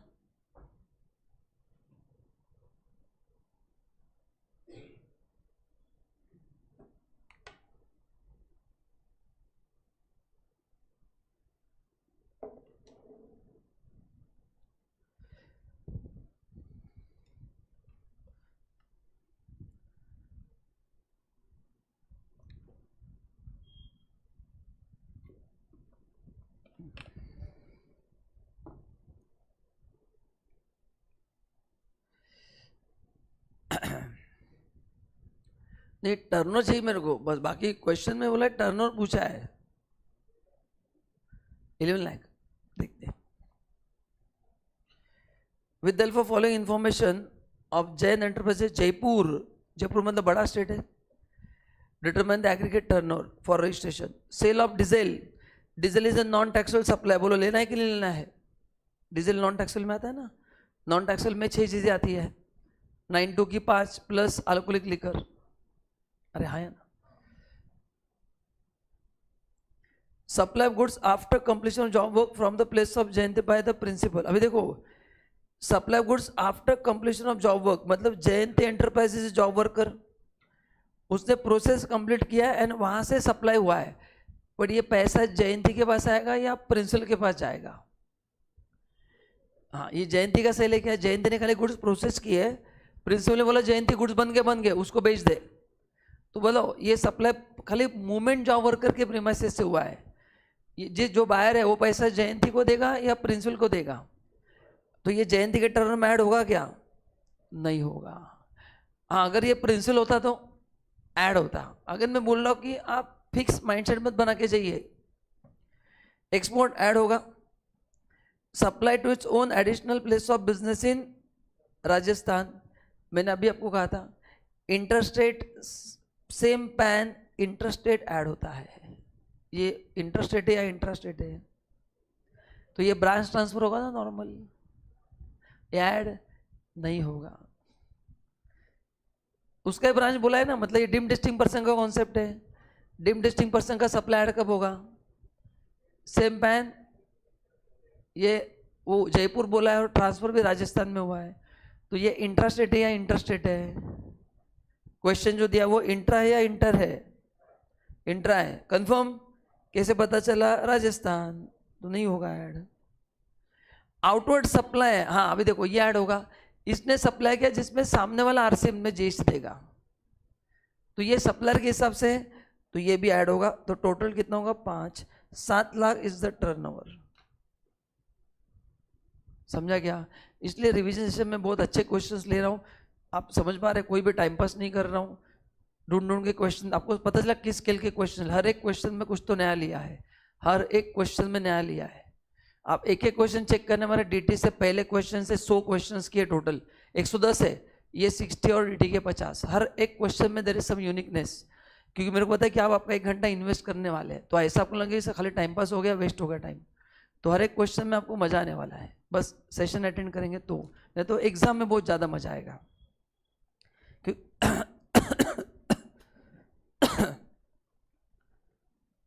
नेक्स्ट कोई डाउट है तो पूछ लो, नहीं तो फिर मैं आगे बढ़ता हूं, ठीक है। Mahadev enterprises sole proprietor open shopping complex dealing in supply of goods at multiple location, Himachal, Uttarakhand, Tripura. Turnover कैसे लेना है? Same pan, all India basis, same pan all India basis. And interested भी कौन सा ऐड होगा? सेम पैन, इंटरेस्टेड ऐड होगा, interested add. तो हिमाचल से उत्तराखंड जो जाएंगे गुड्स वो भी ऐड होंगे कि नहीं? हाँ। इंटरेस्टेड सप्लाई दिया टैक्सेबल गुड्स का, इंटरेस्टेड एग्जाम सप्लाई भी दिया है, इंटरेस्टेड नॉन टैक्सेबल सप्लाई भी दिया है। तो with the help of about information answer the following questions. चलो तो पहले बताओ, वो क्वेश्चन बाद में देखते हैं, पहले बताओ अपने एग्रीगेट टर्नओवर के डेफिनेशन में ये सब कुछ आएगा कि नहीं आएगा, ये पहले बताओ। मतलब वो आप पहले देखो, क्वेश्चन क्या सिर्फ टर्नओवर समझ में आया तो क्वेश्चन ऐसे आपको आ ही जाएंगे। इसमें ऐसा कुछ लगता है कि जो टर्नओवर में नहीं आएगा?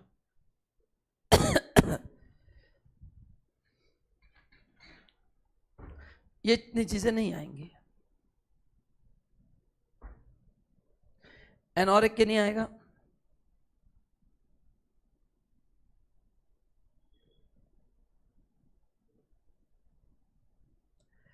क्योंकि वो तो ब्रांच ट्रांसफर है ना, विद इन स्टेट ही मैं बेच रहा हूँ, उसको थोड़ी सेल मानेंगे, क्योंकि दोनों का जीएसटी नंबर भी सेम ही होगा। चलो, तो बोलो पहला ऐड होगा क्या? अरे है क्या अपने फॉर्मूला में टैक्सेबल सप्लाई है ना, तो ये ऐड होगा। एग्जाम सप्लाई क्या अपने फॉर्मूला में है ना, एग्जाम सप्लाई, वो भी ठीक है, ले डालते हैं। नॉन टैक्सेबल है क्या? एग्जाम सप्लाई में 3 आते हैं ना, wholly exempt, related and non taxable, तो ये भी है। मतलब टेक्निकली टर्नर वाइज तो सब लेना है, टेक्निकली टर्नर वाइज सब लेना है। तो अगर मैं टर्नर निकालता हूँ स्टेट वाइज, अगर मैं टेबल बनाता हूँ, आप भी बनाओ, competition of state wise turnover,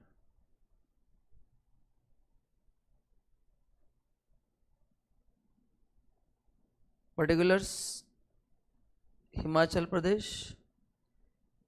UK and Tripura.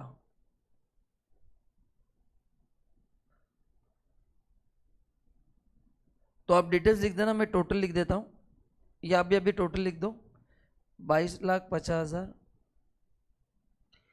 21 lakh, and ये कितना आएगा? 7 और 6 13, 13,40,000। अभी दोस्तों देखना, कंपनी एक ही है, मतलब ऑर्गेनाइजेशन एक ही है, जयंत, बराबर ना? जयंत नहीं क्या, महादेव, सॉरी, प्रोप्राइटरशिप है, सेम पैन है। अपन टर्नर ऑल इंडिया बेसिस पे देखते कि नहीं? अरे टर्नर ऑल देखते कि नहीं? हाँ, बराबर ना? अच्छा, तो ऑल इंडिया बेसिस पे टर्नर कितना है? टर्नर ऑल इंडिया बेसिस, बोलो कितना है Turner all India basis? 22,50,000 plus 21 lakh plus 13,40,000, 56,90,000। ठीक है। तो बोलो रजिस्ट्रेशन लेना है कि लेना है? लेना ही पड़ेगा। अच्छा, उसके लिए थ्रेशोल्ड लिमिट क्या होगा बताओ? सभी गुड्स का ही जानकारी दिया है, तो रजिस्ट्रेशन में आके चेक करना है कि गुड्स के लिए क्या लिमिट्स है। अगर आपको याद है तो सर्विस के लिए 3 लिमिट्स है, 10 लाख, 20 लाख एंड 40, है ना? तो कुछ स्टेट में 10 लाख है। तो देखो यहाँ पे कुछ है क्या स्पेशल कैटेगरी स्टेट? कौन सा है? Tripura. Tripura is a special category state. तो यहाँ पे जो लिमिट है, जिसको बोलते हैं threshold limit,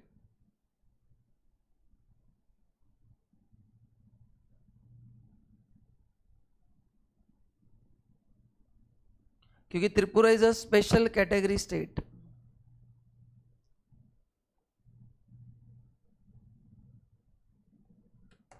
Tripura is a special category state.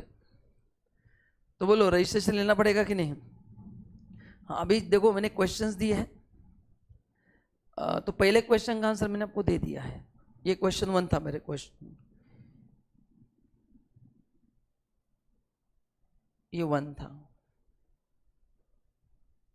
देखो पहला क्वेश्चन क्या है? Determine whether is eligible for registration and what is the threshold limit for registration. तो क्या लिखेंगे आप? लिखो यहाँ पे, लिखो, he is eligible for registration. क्या नाम है? महादेव ना? मेसर्स महादेव एंटरप्राइज इज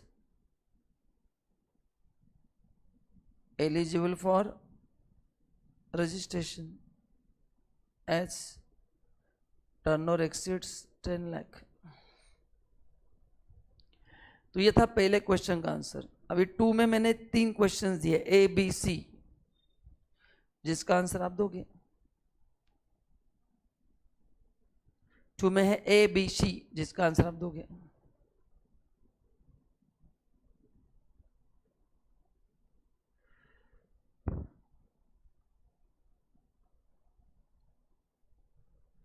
चलो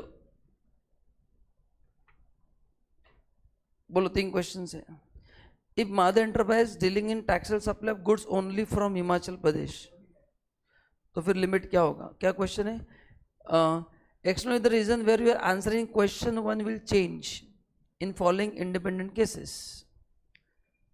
मतलब ऊपर अपन ने क्या बोला? रजिस्ट्रेशन लेना पड़ेगा, करेक्ट ना? यस। अगर बोला कि मदर एंटरप्राइज खाली हिमाचल से सप्लाई कर रहा है, तो हिमाचल में सप्लाई कर रहा है, तो हिमाचल में सप्लाई कर रहा है तो गुड्स का कितना है? 2250। तो हिमाचल में लिमिट कितना है गुड्स का? 40 लाख। तो फिर उसको रजिस्ट्रेशन लेने की जरूरत नहीं है ना? तो सप्लाई फ्रॉम हिमाचल प्रदेश, तो लिमिट कितना होगा फिर? अच्छा, ये ओनली गुड्स सप्लाई कर रहा है, क्या बोला? Only goods. तो what is the limit for registration? 40 lakh. And actual supply कितना है?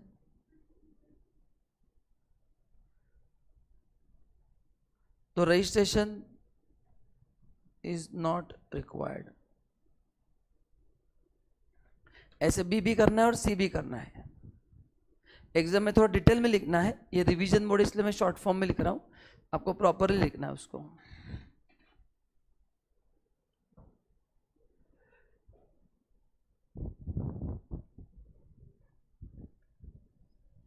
अरे समझा कि नहीं बाबा?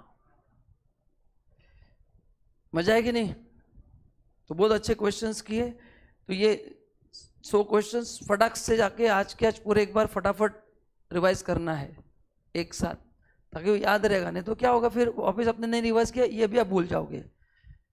अपना प्रॉब्लम अपने को नॉलेज नहीं, प्रॉब्लम नहीं है, बट अपन ने उसी समय ना पढ़ने की वजह से हम ब्लैंक हो गए। तो ये मिस्टेक यहाँ पे एटलीस्ट मत करना। ये 100 क्वेश्चन इमीडिएटली घर पे जाकर रिवाइज कर लेना। इसमें से कुछ ना कुछ एग्जाम में फायदा 100% होगा, 100%। इसमें से 10-20 मार्क के तो आपको एडजस्टमेंट एग्जाम में आ ही जाएंगे। अगर ये भी अपन ने नहीं पढ़ा वापस 8 दिन के बाद ये क्या है, तो don't come to same situation again and again. तो उसको जो आगे जाते हैं, जो पढ़ा है उसको आगे लेके जाना है, खाली खुद नहीं भागना है। Second question, if mother enterprise dealing in taxable supply of goods and service only for Himachal, goods service की लिमिट 20 लाख होता है, तो फिर रजिस्ट्रेशन लेना पड़ेगा, है ना? बी में क्या होगा? तो यहाँ पे मेरा लिमिट होगा 20 लाख, है ना? लिखो B, supply of goods plus service from Himachal Pradesh. तो लिमिट फॉर रजिस्ट्रेशन होगा 20 lakhs।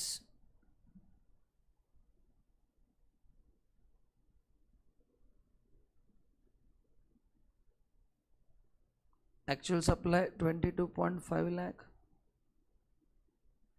Registration is required.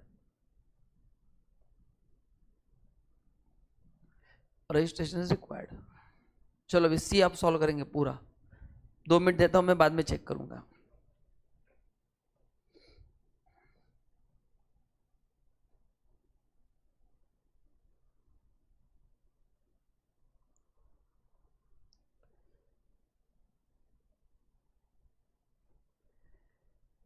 If mother enterprise is dealing in taxable supply of goods only from Himachal Pradesh and also affected interstate supply of taxable goods amounting to rupees 4 lakh.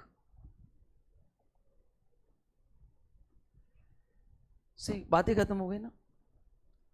Only goods से तो limit 40 lakh का होगा, उसने interstate supply किया है। Interstate supply में registration क्या है? कंपलसरी है। खाली हैंडीकैप गुड्स है तो 10 लाख का 20 लाख का एग्जम्पशन है ना? तो सी में क्या होगा? सी में आपको लिखना है, ये आप लिखेंगे कि इंटरस्टेट सप्लाई में रजिस्ट्रेशन क्या है? कंपलसरी है। थ्रेशोल्ड लिमिट देखने की जरूरत नहीं है। खत्म क्वेश्चन। चलो लास्ट क्वेश्चन।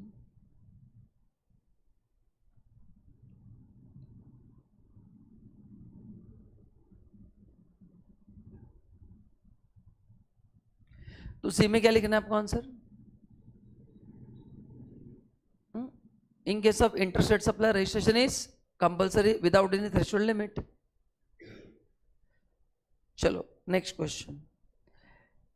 सिद्धि लिमिटेड रजिस्टर मैन्युफैक्चर दिया, अच्छा वो रजिस्टर दिया ऑलरेडी, उन्होंने नीचे गुड्स दिया आपको जनवरी के, फिर क्वेश्चन क्या पूछा है, अच्छा determine the ITC available, okay you may assume that the all conditions have been fulfilled. चलो 2 मिनट रुकता हूँ, आईटीसी का ही क्वेश्चन है।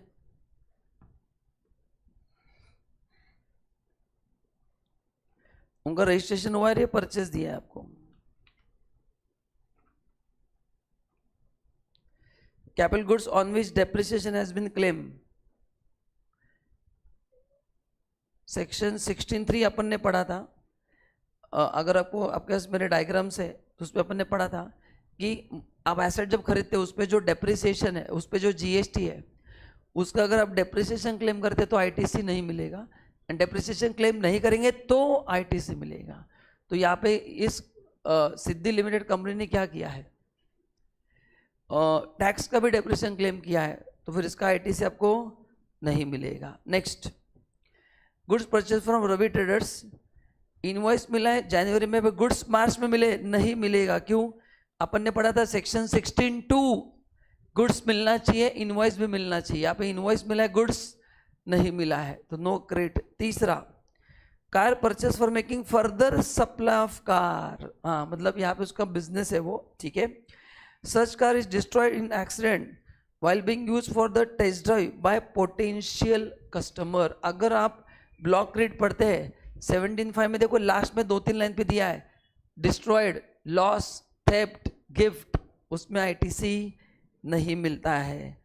तो ये 17(5) में आपको मिलेगा, कहाँ पे मिलेगा, 17(5) के लास्ट 5-6 पॉइंट्स पढ़ो, देखो दिया है goods destroyed, lost, accidental fire, gift, theft, उसमें आपको क्रेडिट नहीं मिलेगा। Next, goods use for telecommunication tower, अब भी मैंने कहा था कि टेलीकम्युनिकेशन टावर कैपिटल गुड्स नहीं माने जाते हैं, no credit. Goods purchase from Puja limited, full payment is made by Siddhi limited to Puja again supply, but the tax has not been deposited by, मतलब सप्लायर ने रिटर्न फाइल नहीं किया तो भी क्रेडिट, अरे उसने रिटर्न नहीं फाइल किया, टैक्स नहीं भरा, तो काय का credit. Truck purchase for delivery of output goods, मिलेगा ट्रक, तो कोई प्रॉब्लम नहीं। क्यों मिलेगा, क्योंकि ब्लॉक क्रेडिट में किधर स्पेसिफिकली मेंशन नहीं है, आप ढूंढ के देखो मेरे को कहाँ पे लिखा है। तो क्वेश्चन मतलब ये कहाँ से आया है, अरे ब्लॉक क्रेडिट में नहीं है, दिमाग मत चलाओ। अभी जैसे एक क्लास ने कैमरा परचेज किया, क्रेडिट मिलेगा ना, मिलेगा, क्यों मिलेगा, क्योंकि ब्लॉक क्रेडिट में नहीं है, बात खत्म, एंड 16 की कंडीशन फुलफिल हुई है, तो 80,000 उसका आंसर आएगा, ठीक है। और बाकी की आपको एग्जाम में नोट लिखना है, 2 नोट आप तो लिख ही दोगे। चलो आगे, returns. Mister Prasad, regular tax payer having following turnover from various branches across India, तो ये रेगुलर टैक्स पेयर है, टर्नओवर दिया है, is he eligible for QRMP scheme, QRMP मतलब quarterly return monthly payment scheme, उसके लिए लास्ट ईयर का turnover 5 crore से कम होना चाहिए। तो जरा टोटल लो, 1.2 प्लस 75 लैक्स है, मतलब 0.75 लो, जो 1.2 ले रहे प्लस 2.9, तो टोटल टर्नओवर हो रहा है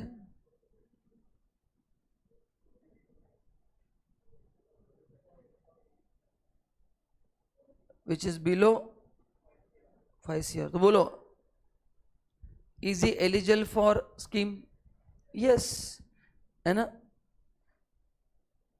तो mister Prasad is eligible for QRMP scheme as last financial turnover is below 5 CR।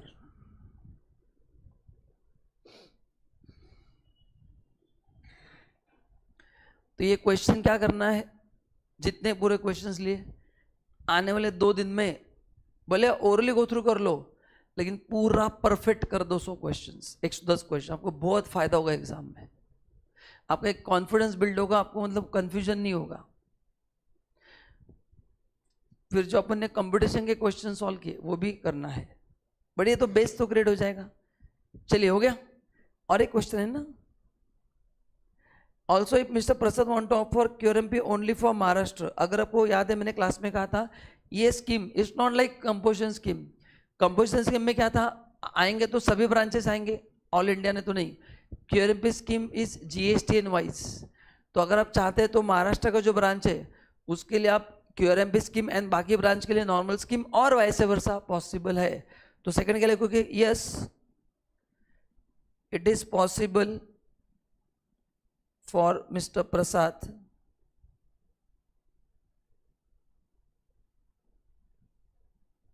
to opt for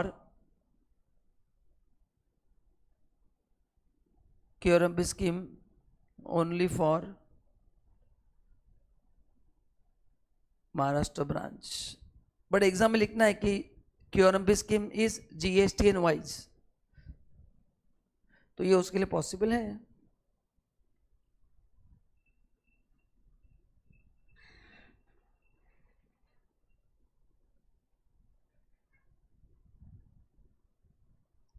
हो गया। Next online, okay.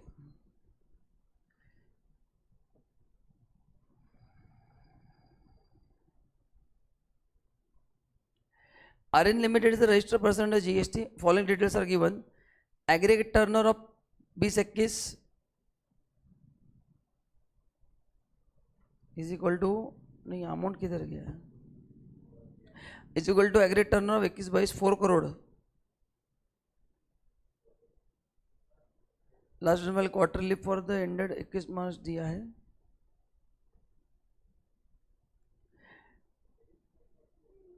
अच्छा जैन टू मार्च पेमेंट दिया। इज एलिजिबल फॉर, अच्छा मतलब ये टर्नओवर सेम मानेंगे क्या, इक्वल टू दिया मतलब 20-21 और 21-22 का टर्नओवर इक्वल है, मतलब क्या है 4 करोड़ है ना। अरे है ना, मतलब 5 करोड़ के अंदर है ना। तो पहला क्वेश्चन है वो एलिजिबल है क्या, यस एलिजिबल है। क्यों एलिजिबल बताऊं, वो टैक्स पेड है क्वार्टरली। नहीं ये ना, हाँ वो बता दो, मैं उस पर आता हूँ ना। पहला क्वेश्चन क्या एलिजिबल है क्या, पहले बताओ है। क्यों एलिजिबल है, क्योंकि 20-21 का ये भी, एक minute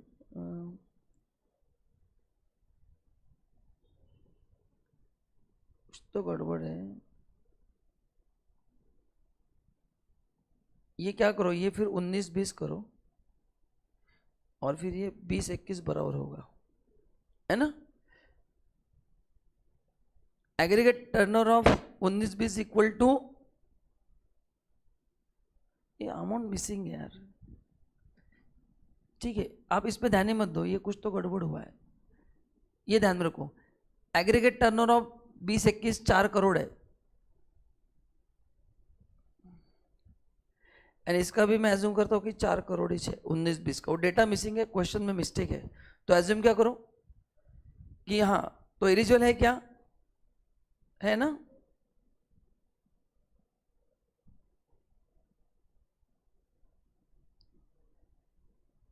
and what is the due date after opting for QRMP scheme. तो ये डेटा जो दिया उसको कुछ काम का नहीं है, ये जैसे आपको पेमेंट कितना किया वो दिया है। तो ड्यू डेट क्या है क्यूआरएमपी स्कीम में, कुछ याद है क्या अपने को पेमेंट का। मैंने आपको क्लास में एक टेबल बना के दिया है कि क्यूआरएमपी स्कीम में अगर आपको पेमेंट करना है तो अभी कौन सा क्वार्टर है, जैन फेब मार्च का दिया है, उसके आगे कौन सा क्वार्टर आएगा, अप्रैल मई जून, बराबर है ना। तो अगर देखो आपको याद आ रहा है क्या, अप्रैल 21 मई 21 में पूरा आपको कंप्लायंस बता देता हूँ। इसका जो पेमेंट होता है वो अगले महीने के 25 तारीख को होता है, लेकिन जून के लिए अपने को पेमेंट नहीं करना पड़ता, डायरेक्ट GSTR 1 and 3 भी फाइल होता है।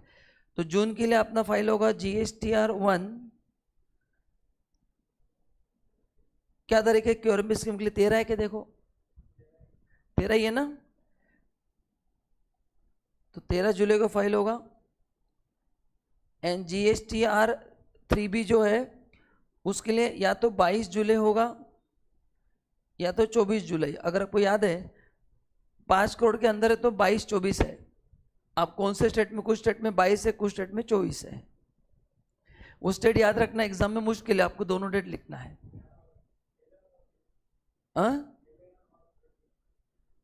हाँ नहीं, 11 कौन से स्कीम के लिए? क्यूआरएमपी के लिए क्या बताओ, 11 या 13 है? मैंने रिटर्न का जो समरी दिया ना वहां पे दिया है कि टर्नओवर 5 करोड़ के अंदर है तो 13 है।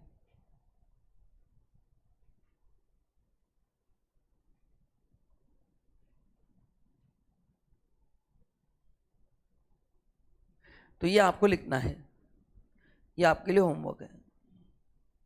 मैंने रिटर्न का आपको एक टेबल बना के दिया ना, उसमें दिया है कि 5 करोड़ के अंदर है तो कितना है, 11 है तो 11 लिखो, बट मोस्टली 13 है। कितना है? 13। ये आपको होमवर्क है, मैंने 13 लिखा, आप चेक करेंगे सही है गलत। ठीक है, चलिए आगे बढ़ते हैं। नाउ टैक्स इनवॉइस, बहुत सिंपल सिंपल क्वेश्चंस दिए। Determine with reason whether following statements are true और false.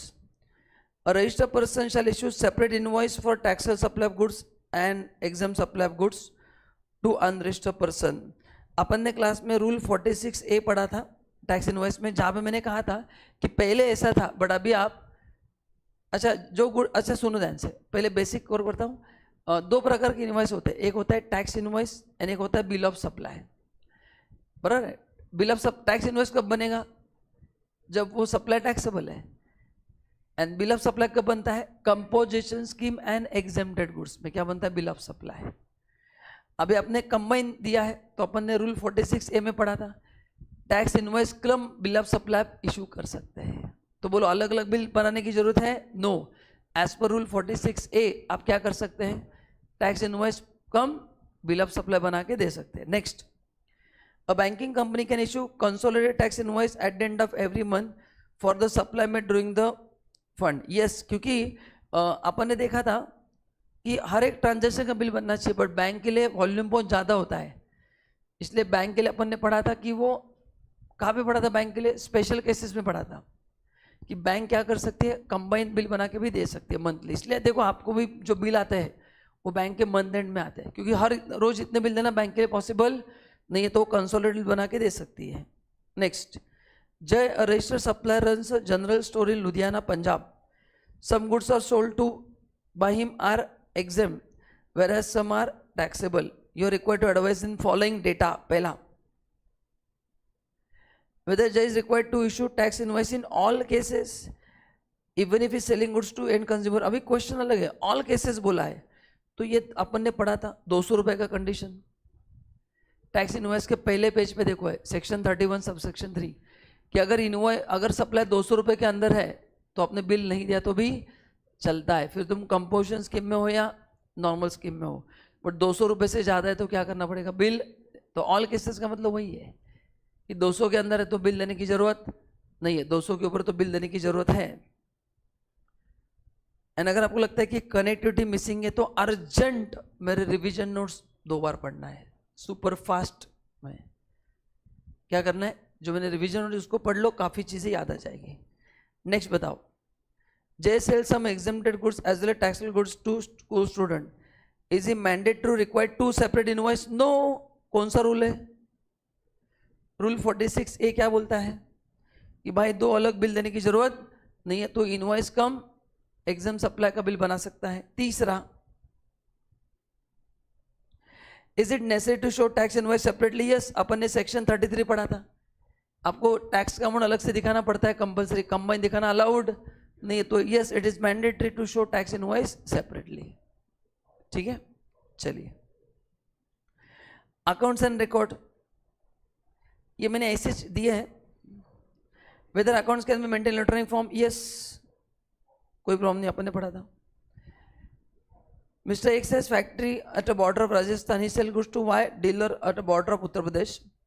Adjacent to the border of Rajasthan, the distance between X and Y is 5 kilometers. The value of goods is 16,000. Is e-way bill required? See, yes, e-way bill is required. Distance matter नहीं करता है।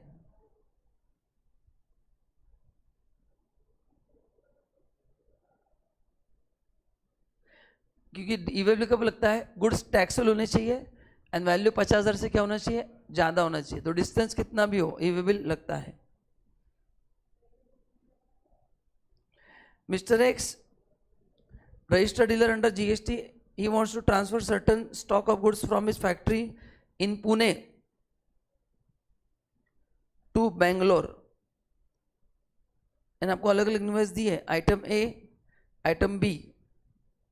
ए का value है 44,800 with GST, B का है 25,000, total 69,800। अभी आपको ई way bill का पहला पेज पढ़ना जरूरी है कि ई वे बिल बनाने के लिए पहला क्वेश्चन आपको पता होना चाहिए, मैंने दिया था फर्स्ट पेज पे, ये जो 50 किलोमीटर ये विद जीएसटी या विदाउट, ये आपको पहले पता होना जरूरी है। सेकेंड थिंग, एग्जाम सप्लाई के लिए ई बिल बनेगा क्या, नहीं बनेगा, एग्जाम सप्लाई के लिए ई बिल नहीं बनेगा। तो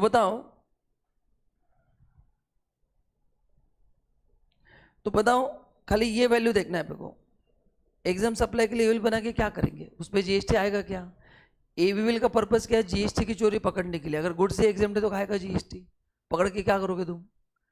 तो 25,000 तो हटा दो, बचा अमाउंट 44,800 है जो बिलो 50 है, तो ई बिल रिक्वायर्ड है क्या, नो। तो इसको दो पार्ट में लिखना है। पहला पार्ट क्या होगा,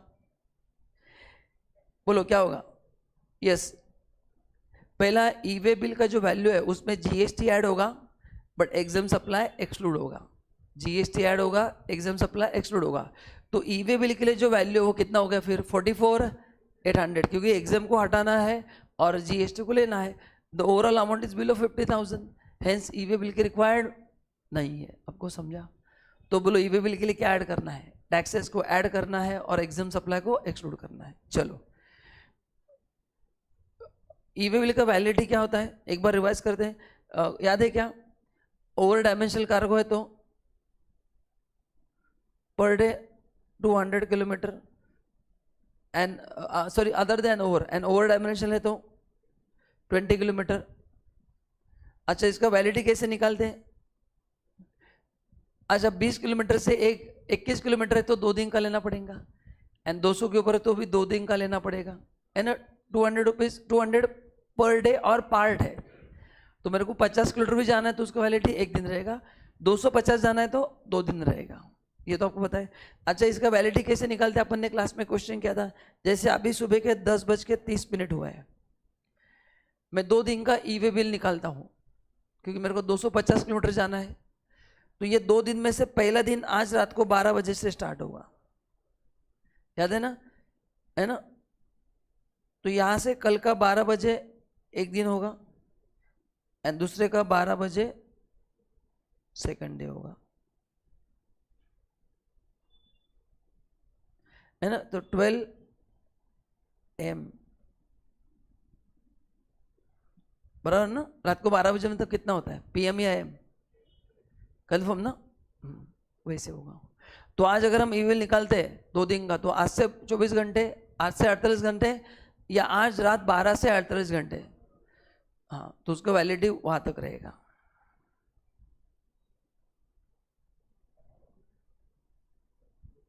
तो इसको समझने के लिए क्या करना है, मिडनाइट लिखना है। वो AM PM में बच्चे अमेंडमेंट कर डालते हैं, जो लाइफ टाइम कोई नहीं कर सकता अपन कर डालते हैं।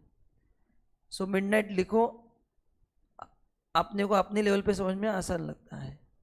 AM PM भूल जाओ, स्कूल में जो समझा यहाँ पे भी नहीं समझेगा, जो स्कूल के टीचर नहीं पढ़ा पाए मैं भी नहीं पढ़ा पाऊंगा, मिडनाइट में पढ़ा सकता हूँ।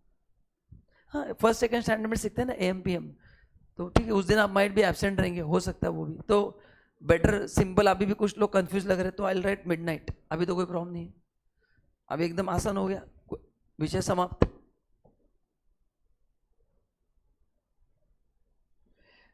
चलो हो गया। एक बार चेक करो, अपने को TDS TCS नहीं है शायद, अपने को TDS TCS सिलेबस में नहीं है, तो ये करने की जरूरत नहीं है। एंड यहाँ पे अपना रिवीजन सेशन समाप्त। नहीं, आपको पता है मेरे को TDS TCS मैंने आपको नहीं पढ़ा है, it's not there in your syllabus, तो उसको मैं नोट्स में से भी कट कर देता हूँ एंड दैट्स इट। तो यहाँ पे अपना पूरा रिवीजन खत्म होता है। लगभग जीएसटी के 60 क्वेश्चंस, डीटी के 50 क्वेश्चन, 100+ क्वेश्चन सॉल्व करके लिए, जैसे मैंने बोला था। एंड आई होप आपको ज़रूर फायदा होगा। हर एक टॉपिक का आपको एक अभी आइडिया आ गया कि क्या क्या क्वेश्चन आ सकते हैं। तो guys thank you so much. बस एग्जाम के लिए भी क्या करना है, सबसे पहले टिप्स देता हूँ क्या करना है। सबसे पहले अर्जेंट बेसिस, सबसे पहला काम है मेरे रिवीजन नोट्स अच्छे से पढ़ना है, क्योंकि जब तक थ्योरी क्लियर नहीं होगा तब तक न्यूमेरिकल भी नहीं समझ में आते। तो सबसे पहले क्या करना है, जो आपने एज्यूम करते हो कि किया है, रिवीजन नोट्स पहले पढ़ना है। उसमें अगर कुछ डाउट्स है तो फिर main notes. Suppose revision note में से कुछ चीज़ें क्लियर नहीं हो रही है तो फिर वो पार्ट मेन नोट्स में से पढ़ना है। उसमें भी डाउट्स है तो फिर अपने वीडियोस देखना है। एक बार थ्योरी का ग्रिप आ गया तो फिर रिवीजन क्वेश्चन आंसर जो मैंने लिया उसको गो थ्रू करना है, वापस सॉल्व करने की जरूरत नहीं है। एंड फिर अपने जो रेगुलर क्लास नोट्स है, क्लास नोट्स के क्वेश्चन एंड आंसर सभी सॉल्व नहीं करना है, एक एक दो दो सॉल्व करना है, बाकी ओरली देखना है। इतना आपको टाइम नहीं मिलेगा। और इसमें सबसे पहले कौन से करो, क्यों, इससे क्या होता है बताओ, इसमें एक क्वेश्चन में 7-8 टॉपिक कवर हो जाते हैं। तो ये लगभग 10-15 क्वेश्चन स्कैनर में से करो, बट ये पहले करो एंड फिर रिस्पेक्टिव आप कर सकते हैं। ऐसे जाएंगे ना तो इजी होगा प्रोसेस। तो आपका इसमें से जो जो स्टेप हुआ है उसको स्किप करो, अकॉर्डिंगली पढ़ेंगे तो आपको मजा आएगा। ठीक है, तो guys all the best for the exam. अपन ने जो किया वो मोर देन इनफ है, डोंट वरी। जो मैंने पढ़ा है उससे एक्स्ट्रा आपको कुछ नहीं करना है, बस जो मैंने पढ़ा है वो आपको आना जरूरी है। कुछ भी डाउट आता है तो व्हाट्सअप है आपके पास, मेरा नंबर है, आप व्हाट्सअप कर सकते हैं।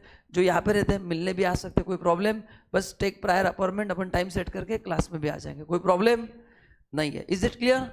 चलो गाइस, तो thank you so much and all the best for the exam.